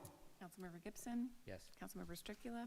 Yes. Mayor Nelson? Yes. Councilmember Spaeth? Yes. Vice Mayor Chance? Councilmember Bennett? Yes. Councilmember Hackey? Yes. Ordinance 2025-89, I need a motion to read by title only. So moved. Second. All in favor? Yes. Authorizing the supplemental appropriation to exercise the clawback provision of a contract for sale and purchase. Eric? Thank you, Mayor. This next item is both a housekeeping item as well as a bit technical, so I'm going to try and keep it pretty high level, if brief. About 6 years ago, the city entered into a sale and purchase for property in order to attract an engineering innovation center and advanced manufacturing facility on property that had been owned by the city. As part of that contract, and I think this is testament to the savvy of our economic development efforts, We included that if they were not able to, in a timely fashion, deliver the jobs, that the city would repurchase the property at 90%. So we'd actually realize a gain on that sale. We'd have preferred to have the jobs, but being protective if those did not occur. These were both, this is in 2019, these facilities were highly dependent on the aeronautics industry. After 2019, a thing called COVID occurred, which did not help that industry at all. And so it was delayed, and we worked closely with the state. The state of Ohio worked to attract these as well. Earlier this year, the city and the state of Ohio were put on notice that because of shifts in the industry, they were not able to move forward with the previously planned projects at that location. That then triggered the contracts that we had put in place initially. And so the city is in position and per those contracts authorized to repurchase the property. We've been working through the legal contracts to terminate the agreements as necessary, working with the state and exercising that property clawback, so reacquiring title to the property. One piece of that puzzle in order to move forward on that is actually appropriating the dollars to effect that repurchase. That, in essence, is what Ordinance 2025-89 does, is allows us to move forward towards closing by making sure that those funds are appropriated for the repurchase. It is recommended for adoption to allow us to move forward. All right, thank you. I need a motion to suspend the rule and allow for adoption after the first reading. So moved. Second. All in favor? Yes. Any opposed? I need a motion to adopt. So moved. Second. Any council discussion? Roll call, please. Councilmember Strickland? Yes. Mayor Nelson? Yes. Councilmember Spade? Yes. Vice Mayor Chance? Yes. Councilmember Bennett? Yes. Councilmember Hackey? Yes. Councilmember Gibson? Yes. Ordinance 2025-90, I need a motion to read by title only. So moved. Second. All in favor? Yes. Any opposed? Amending Ordinance 2024-111, establishing the positions and rates of compensation for employees of the Mason Municipal Court. Jennifer? Yes, Mayor, members of council, municipal court is kind of a unique entity here in the state. It is established by a state legislator. The judge is an elected official, and he has control over all the revenues, expenses, hiring of personnel. What the city is responsible, though, for court is to help with the processing of revenues, expenses, and payroll for court. So a large majority of court's financial aspects of it flow through the city books. Most of that's through the general fund. However, the judge does allow some specific funds to be established and certain fines and forfeitures to go into those funds to pay for certain costs of the court. Legislation is before you tonight because it is necessary to give city staff the ability to process the directives of the judge. And in this case, it's for compensation of court employees. In 2024, council authorized ordinance 2024-111. That was the hiring ranges for court employees. Before you tonight is the legislation to provide a 6% increase in the maximum salary for each of the positions, which is consistent with what the court has done since 2022. It also reestablishes the chief deputy position, filling it with a current deputy clerk, and adds a full-time probationary officer position. I will tell you that municipal court's revenues, as well as their expenses, have remained relatively stable in the last few years. There are several vacant positions in court currently, and the judge has indicated he has no other reason to fill other than the probationary officer position. With that, ordinance 2025-90 is recommended for adoption. If you have any questions, I'm happy to answer. Thank you. Thank you. I need a motion to suspend the rule and allow for adoption after the first reading. So moved. Second. All in favor? Yes. Any opposed? I need a motion to adopt. So moved. Second. Any council discussion? Roll call, please. Mayor Nelson? Yes. Councilmember Spade? Yes. Vice Mayor Chance? Yes. Councilmember Bennett? Yes. Councilmember Hackey? Yes. Councilmember Gibson? Yes. Councilmember Strickland? Yes. Ordinance 2025-91. I need a motion to read by title only. So moved. Second. All in favor? Any opposed? 2026 Annual Appropriation Ordinance. Eric? Yes, thank you, Mayor. This is the budget for the City of Mason for 2026. Our finance director tells me that there are in excess of 1,000 line items that comprise the city budget. With council's agreement, I'd like to go through each one of those now. Please do. In full. Did you see my daughter's look on her face? Like, She looked fine. She looked intrigued. I told her she should have left a while ago. she's a trooper. I will keep this very high level for the sake of time, but promise anyone that wants to sit down with Joe and go through each of those 1,000 line items, he will. You know I might. I know. By way of reminder, the budget, for those listening, I know council's aware, is really a core planning document. Nothing that is included or excluded from the budget binds council to moving forward with that. So it is really a planning document. Oftentimes, we will use what we call, holding places and dollar amounts to make sure that that is included for estimating as well as to maintain a conservative budget. And the strategy historically and continues to be with the City of Mason is to reflect very conservative financial assumptions.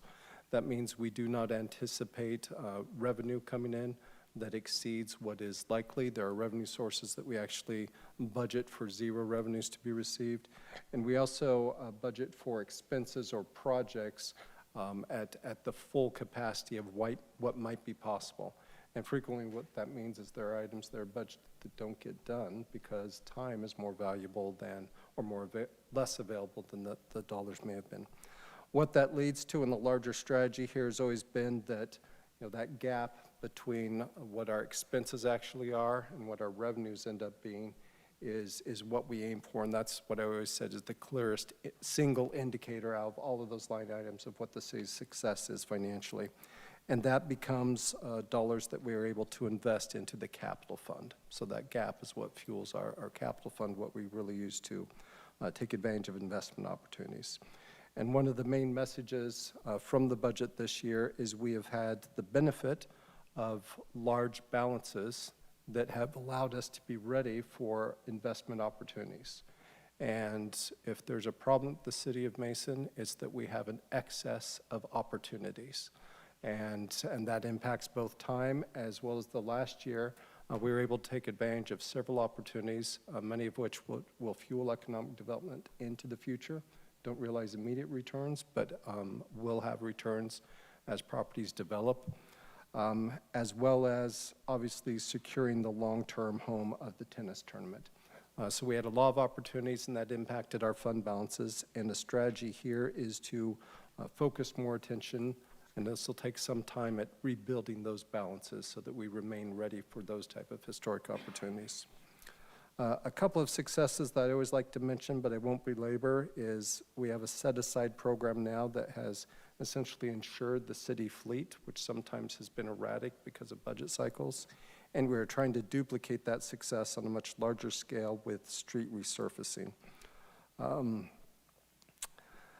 Again, just a couple of themes from the budget.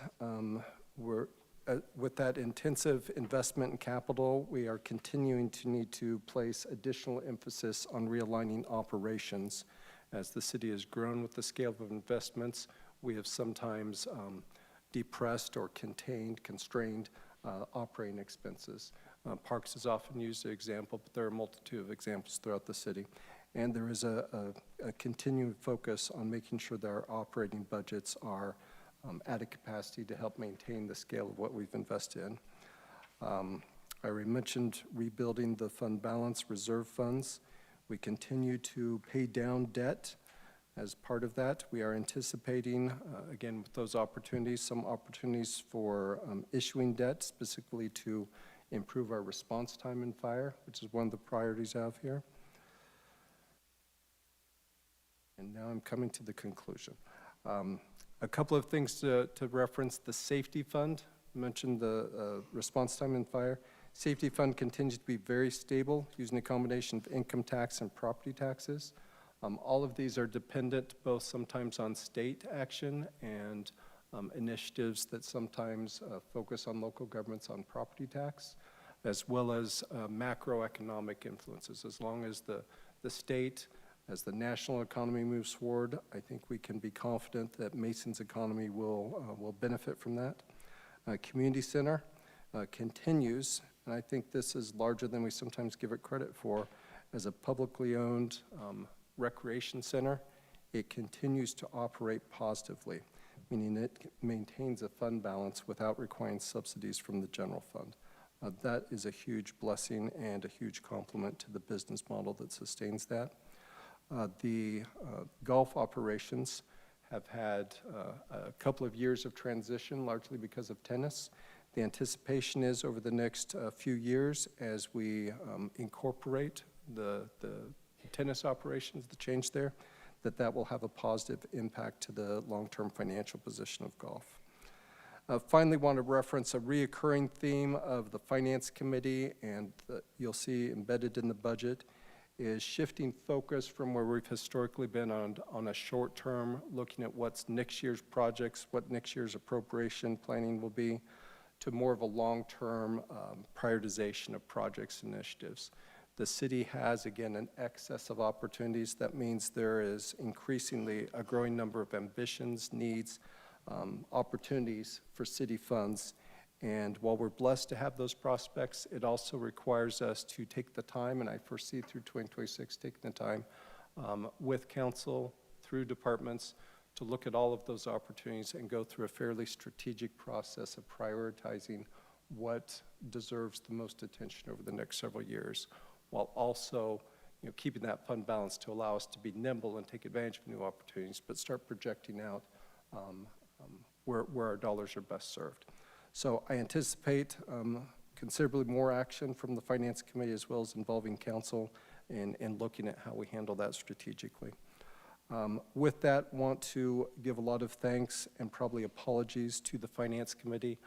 A lot of meetings, sometimes long, sometimes tedious meetings, and certainly compressed in order to put us in a position where we could have the budget prepared for this meeting for adoption. So thanks to the Finance Committee as well as the Employee Relations Committee for all the effort that went into this. I remain confident that this is a fiscally prudent and a great reflection of both the city, our finance department, and the city as a whole in making sound investment that's protective business growth as well as the quality of life in Mason.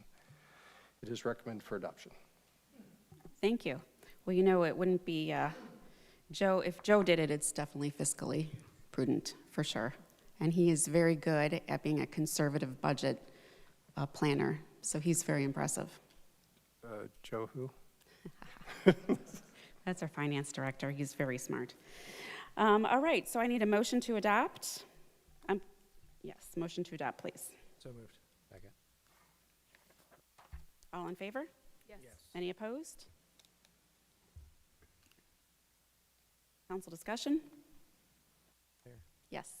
Just briefly, because I think Eric covered a lot of it, but I do appreciate and thanking the Finance Committee, but I think the thanks goes to him and Joe and staff for the work that they put in, the efforts that they did, and coordinating and working with our schedules as well. But appreciate all the time that you guys put in. This is a solid plan, it's a solid budget, and I think with the long-term aspect and long-term approach, and we appreciate it. Appreciate the work. All right, roll call, please. Councilmember Spaeth? Yes. Vice Mayor Chance? Yes. Councilmember Bennett? Yes. Councilmember Hackey? Yes. Councilmember Gibson? Yes. Councilmember Stricula? Yes. Mayor Nelson? Yes. All right, moving right along. Committee reports. Does anyone have a committee report they'd like to report? Yes. Mine will be super brief because it was just done by Eric. So we had a Finance Committee report and he covered everything. That's what we So discussed. we're good. Very good, thank you. Yes, Councilmember Hackey. Two real quick. The Downtown Committee did not meet, but I do want to extend my gratitude to both you, the mayor, and you, Vice Mayor Chance, for all of the work that has led to what we saw here tonight. Thank you for everything that's been. It's been my absolute honor to be the chair of that committee for the past 2 years. I'm very proud of the work we did. So thank you to you two. Thank you to staff for getting all that put through. It's just awesome. Second, Veterans Affairs Committee. We did have a meeting. Was mainly around the Veterans Day celebrations tomorrow evening, which the city manager already talked about.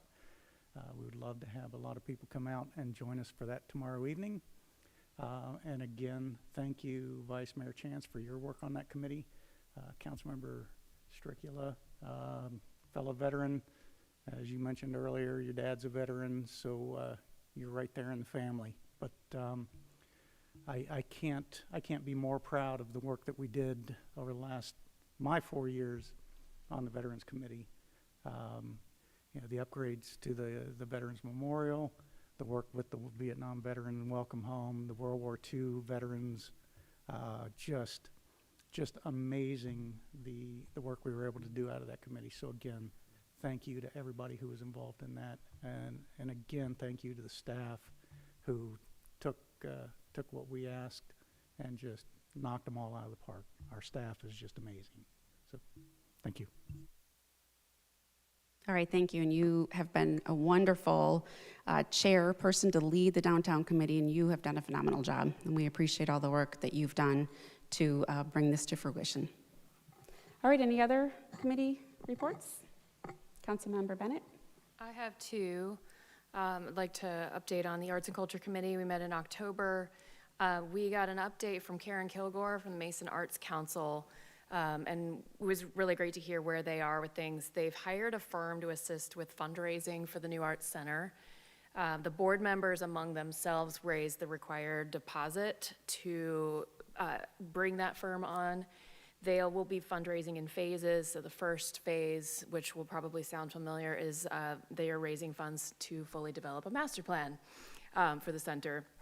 And that part of that project will also be preparing the type of plans that they need to get bids. So it's very similar to some of the master planning we've been doing lately.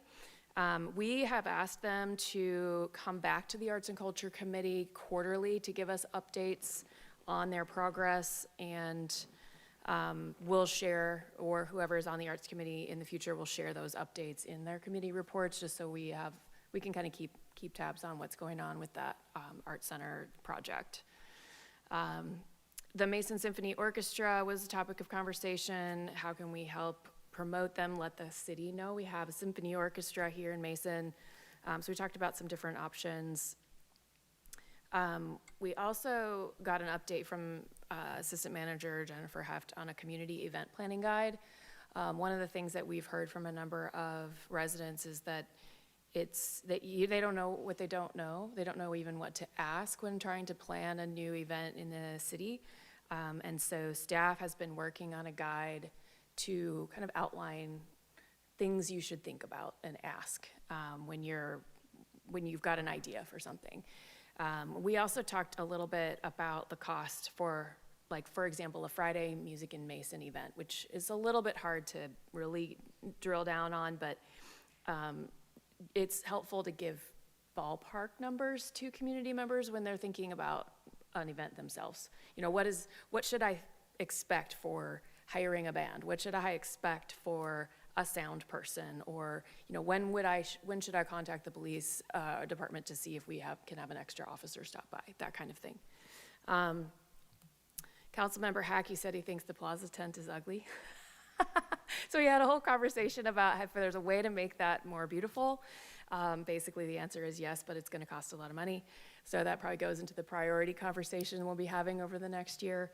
And then we also talked about the Bear-Becker proposal for the Gould Park, and got that ready to recommend for tonight. Small Business Committee, we talked a little bit about additional language in the new permit portal.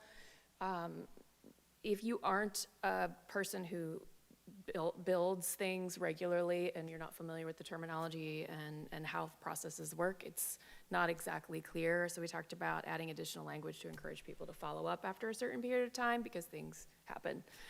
Just trying to be more friendly and understanding to people who don't necessarily know this process inside and out. Mike Stater, who was here earlier and spoke about the small business grants, came and gave us an update on the status of small businesses across the county, and then also the work that he's done specifically in Mason. It was really interesting to hear, the kind of work that they've done and the way that they've been able to support small businesses, particularly in developing business plans and getting funding. We discussed, Councilmember Hackey actually asked about the possibility of us developing a small business beautification grant specifically to support downtown businesses in the mile to begin to update their buildings to more reflect what we've actually laid out now in this downtown mile plan. So we're looking at different ideas. The City of Lebanon has a business renovation grant that we looked at as a possible example. So we're going to continue to consider the possibility of, what might it look like for us to try to provide a little bit of support for businesses that are interested in doing that. That's my report. All right, thank you very much. All right, now on to old and new business. Before we go on, I would like to appoint Sean Holland to the Warren County Solid Waste District, and I need a motion to do so. Do I have a motion? I'll make that motion. All in favor? Yes. Any opposed?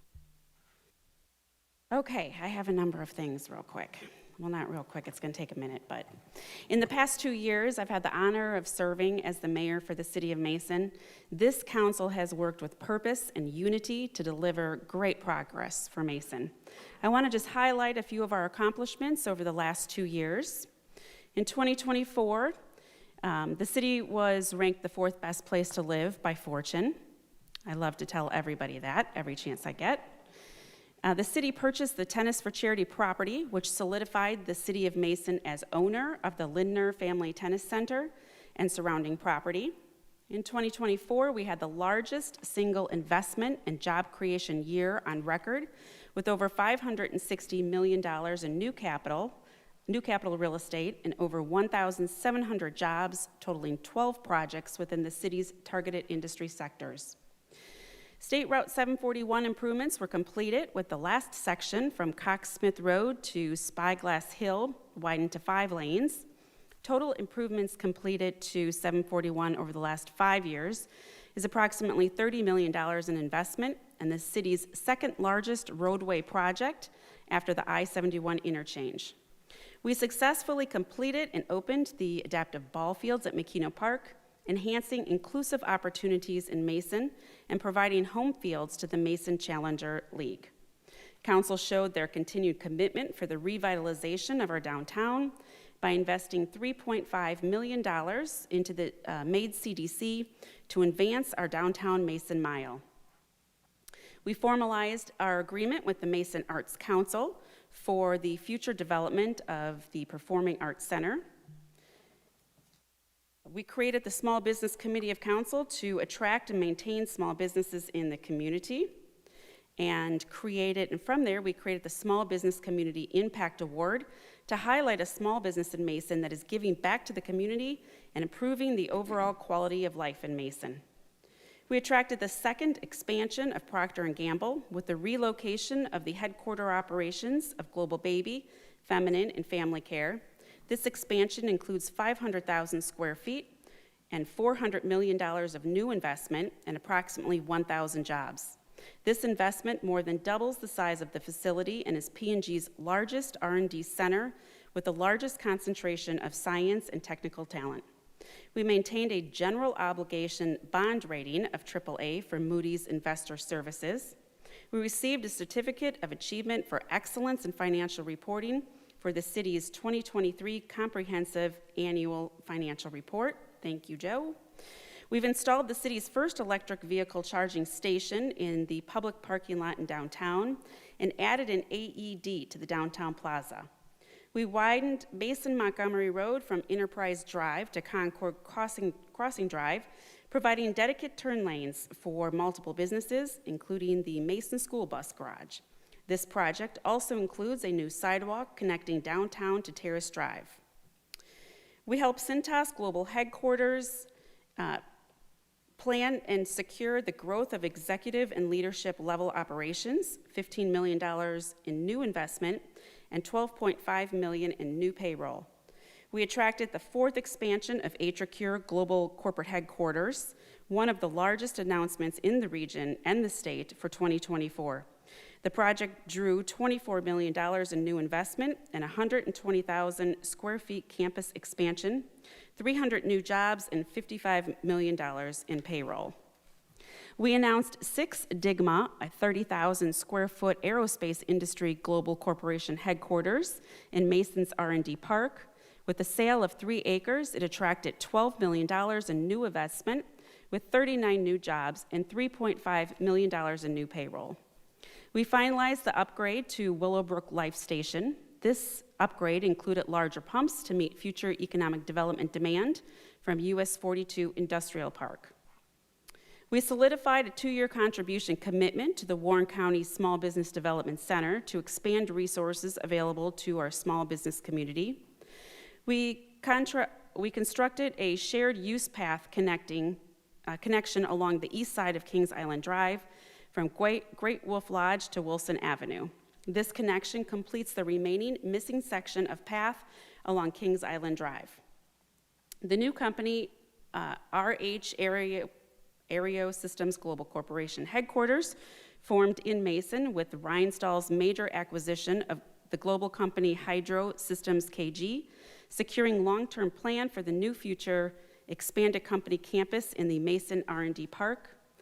The implementation of beat heat liquid in snow and ice control to reduce salt consumption and increase salt effectiveness, which is a less corrosive alternative which extends the life of our equipment. We secured Hag Strait North America corporate headquarters at Mason with the company operations with a consolidation and retrofit project with the retention and creation of new jobs totaling 130 and $5 million in new investment. The city's unique approach to real estate acquisition of one of the Hag Strait facilities as part of the economic incentive offering was a key component to the long-term decision made by Switzerland. In 2025, we unveiled the $260 million investment in tennis and golf campus, which transformation as part of the expanded 2025 Cincinnati Open Tennis Tournament. We secured the future home and unveiled signage for the Mason Arts Council Regional Performing Arts Center. We launched the Small Business Resource Guide, which is an online tool for new and existing small businesses in Mason to navigate the city's process and outline opportunities for success. We hosted the Welcome Home Vietnam Veterans Parade and Ceremony, honoring over 100 Vietnam veterans and providing a long overdue welcome home as part of the 50th anniversary of the end of Vietnam War. We've honored 4 of Mason's World War II veterans with an intimate ceremony and tribute video as part of the 80th anniversary of the end of World War II. We partnered with the Mason Historical Society and Jeff Hill Video to host a viewing of Glory Days, a documentary about what it was like to grow up in Mason. We partnered with the Mason Symphony Orchestra to offer 3 symphonic concert performances for the community to enjoy. The Small Business Committee of Council mailed over 700 letters to Mason small businesses expressing gratitude for choosing Mason as home to your small business and thanking them for their investment in the Mason community. We've updated the council's code of conduct, commemorated 100 years in business and over a decade in Mason with Festo, completing a major solar energy expansion at its North American headquarters here in Mason. We've announced the expansion of Madrid Genetics Lab, which is the 6th expansion. The project adds 33% additional critical lab capacity and supports continued growth in life science innovation. We broke ground on the $34 million expansion of the Lindner Center of Hope, a nationally recognized mental health center. This project will significantly increase capacity and services, supporting the city's position as an innovator in mental health and wellness. We had the grand opening of Dorothy Lane Market. We completed the expansion of Vega of an additional 120,000 square foot facility further solidifying its North American headquarters in Mason and supporting continued growth in advanced manufacturing and sensor technology. We've adopted Chapter 1302 to develop a comprehensive property maintenance code in order to protect the safety, health, and welfare of the Mason community. We've completed the Mason-Morrow-Millgrove Shared Path and Bridge replacement. We've launched OpenGov, which is a comprehensive software that manages the engineering, fire, zoning, right-of-way, and building permits for the city. This system utilizes an online portal for public users to be able to apply and check the status of their permits. We launched the Good Neighbor Trailer, a trailer designed to provide common tools and equipment to help the community come together and to demonstrate community compassion through cleanups at local parks, assisting neighbors with yard work, or organizing larger efforts to beautify a particular area in the community. We were awarded a $63,000 grant from the Ohio EPA for improvements to the salt brine blending dispensary and storage system. We made repairs and improvements to Pine Hill Lakes Park, which included a new pedestrian bridge, shelter roof replacement. We replaced the gazebo, new drinking fountains, and railings along the fishing dock. We began implementation of Mason police officers' use of body-worn cameras in order to increase transparency and public trust in law enforcement. The Mason Police Department's city campus team was extended to St. Susanna School, further enhancing school safety throughout the community. And we've continued significant upgrades and improvements to the Safety and Service Center to enhance safety and service training opportunities, including a new community and training room. Over the past 2 years, it has been a testament of what is possible when dedicated people work together with purpose. And I am proud of what we have accomplished together, and I am even more excited for what lies ahead. So we did a lot in the last 2 years. All right, a couple more things. I want to report on House Bill 503, which is in the House Ways and Means Committee, which would require voter approval to change municipal income tax reciprocity tax credits. It allows for voter initiatives to make changes to the credits and prohibits municipalities from combining a reciprocity question with a tax rate question on the same ballot. This bill puts the taxing power for reciprocity tax credits in the hands of the taxpayer and helps to avoid double taxation. Currently, Mason has a reciprocity credit, but would prohibit removing the credit in the future unless it is approved by the taxpayers. So I am watching this bill and hopeful of its passing. House Bill 413 would require political subdivisions to participate in a statewide expenditure and revenue database. The Treasurer of State currently operates the state and local government expenditure database known as Ohio Checkbook, a public access database. Political subdivisions participate currently at their own discretion. This bill makes 4 changes. First, it splits the database into 2 separate databases, one for the state and one for local government. Second, it mandates participation. Third, it requires the database to include revenue information, where it currently only requires expenditure information. Finally, it requires the state database to include entities' operating budgets. Mason supports transparency and already makes a significant financial information available to the public upon request. If this bill is enacted, it could place significant financial burden on the city. All right, next I want to congratulate the Mason girls varsity green tennis team. They captured their 9th straight OTCA state championship. They also won the OHSAA doubles state title for the 3rd consecutive year, and they became the first program in Ohio history to send 3 doubles teams to the state semifinals, showcasing the Common's unmatched excellence and legacy of success. So congratulations to our outstanding girls tennis team and their dedicated coaches on a well-earned victory. In a city that has been living and breathing tennis in the last 2 years, your achievement is a perfect reflection of Mason's spirit. Okay, so before I close out my final meeting as mayor and a member of City Council, I want to take a moment to thank our incredible team that I have worked with over the past 10 years. But I want to begin by thanking my children, my daughters, They have been so supportive of me for the last 10 years.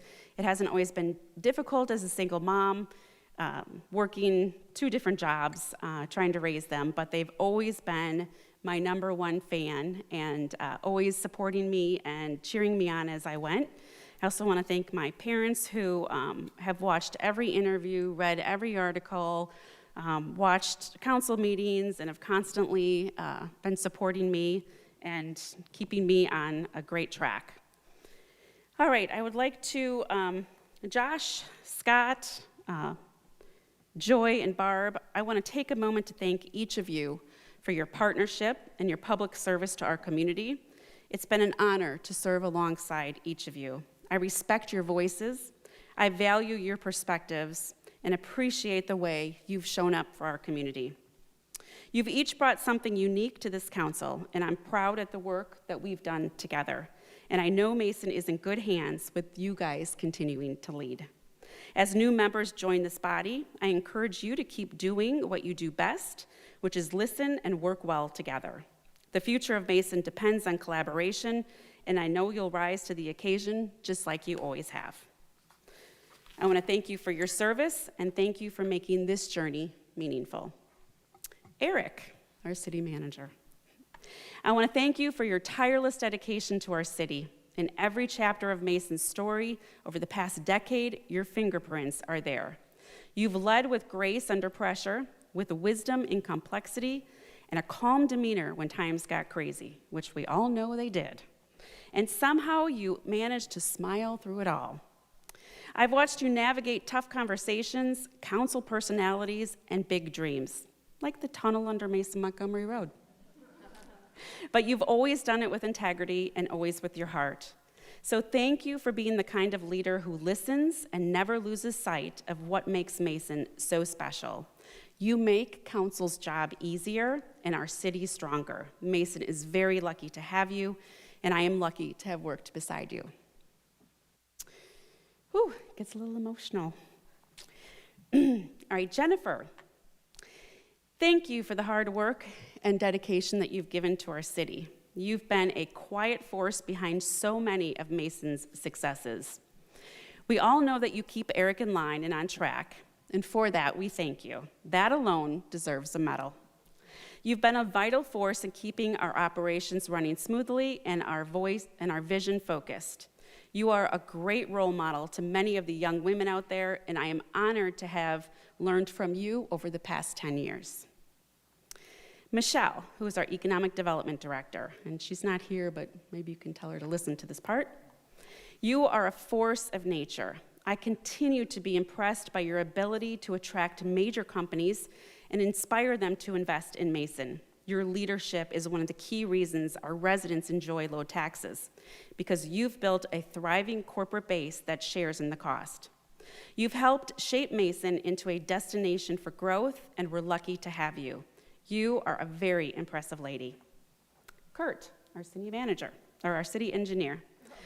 I've sat in countless meetings with you, and you are always prepared, professional, and well-informed. When you speak, I have full confidence that the project will get done right. Your quiet strength and technical expertise have made a lasting impact on Mason's infrastructure and future.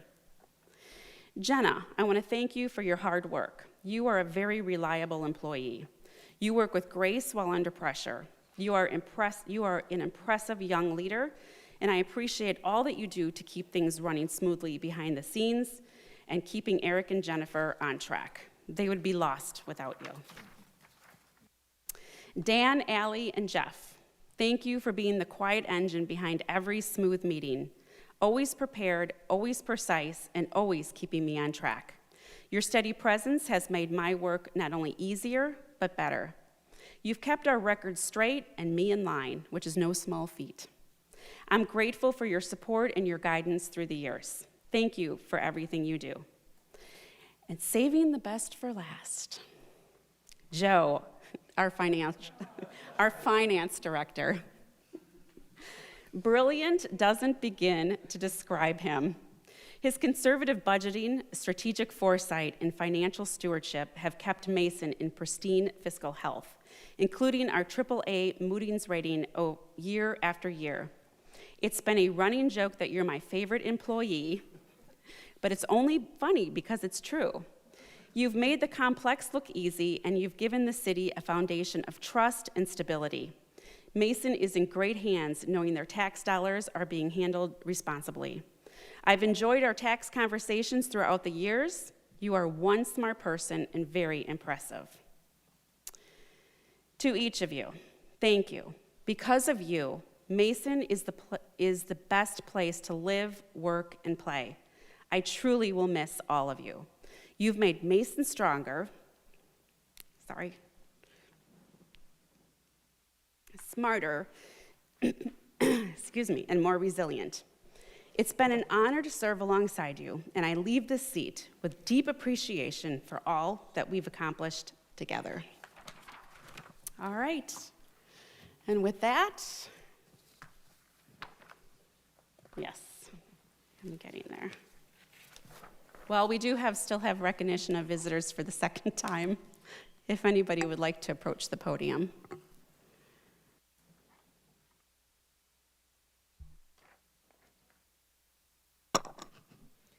My name is Sharp Helfrey, 5499 Mason Road.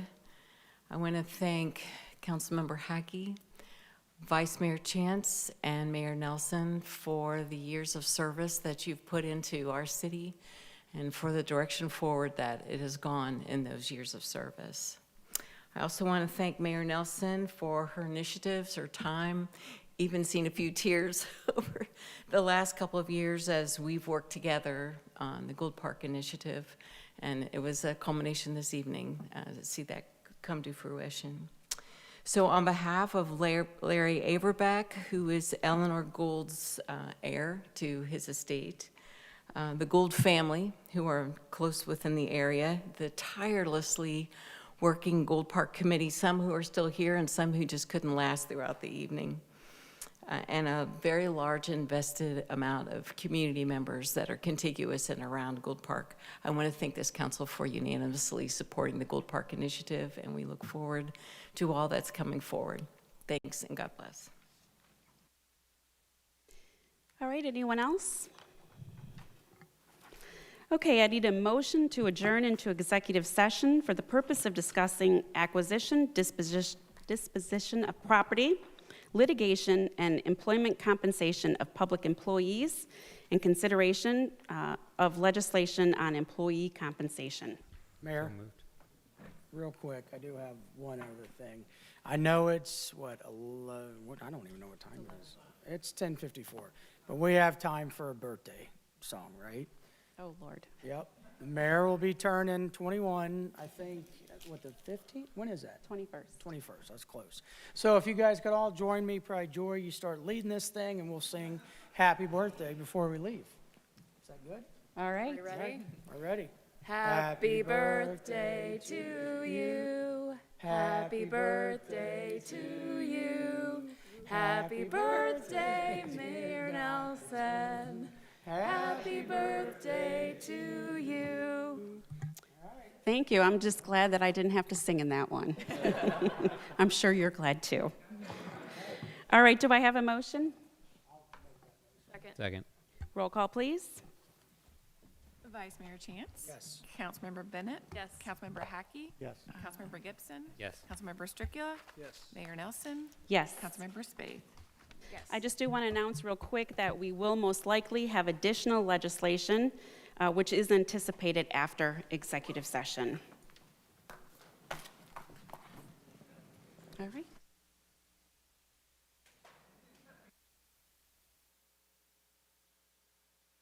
All right, I need a motion to reconvene into regular session. So moved. Second. All in favor? Yes. Any opposed? All right, ordinance 2025-92. I need a motion to read by title only. So moved. Second. All in favor? Yes. Any opposed?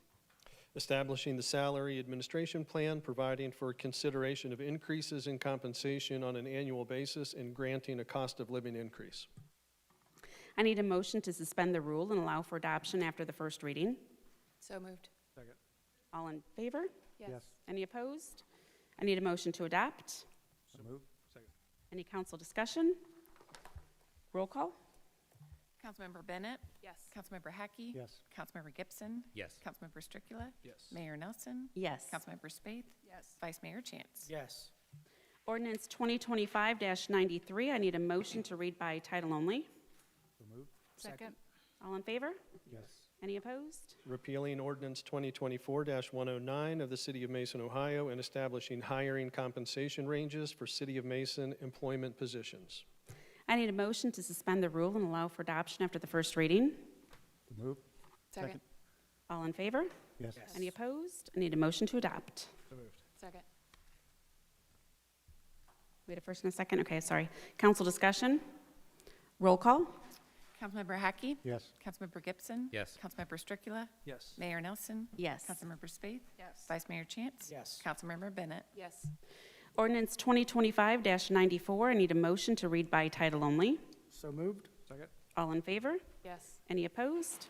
Affirming the reappointment of Maxwell Kinman as city prosecutor and establishing the compensation for prosecution services and declaring an emergency. I need a motion to suspend the rule and allow for adoption after the first reading. So moved. Second.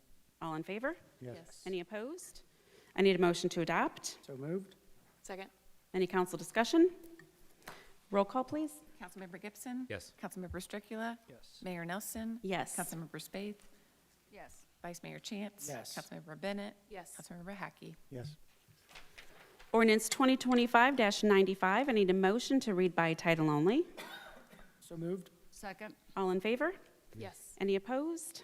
Modifying the contract for legal services with Wood and Lamping LLP to provide for updated compensation. I need a motion to suspend the rule and allow for adoption after the first reading. So moved. Second. All in favor? Yes. Any opposed? I need a motion to adopt. So moved. Second. Council discussion? Roll call? Councilmember Stricula? Yes. Mayor Nelson? Yes. Councilmember Spaeth? Yes. Vice Mayor Chance? Yes. Councilmember Bennett? Yes. Councilmember Hackey? Yes. Councilmember Gibson? Yes. All right, I need a motion to adjourn. So moved. All in favor? Yes. Any opposed? It's a wrap. We're done.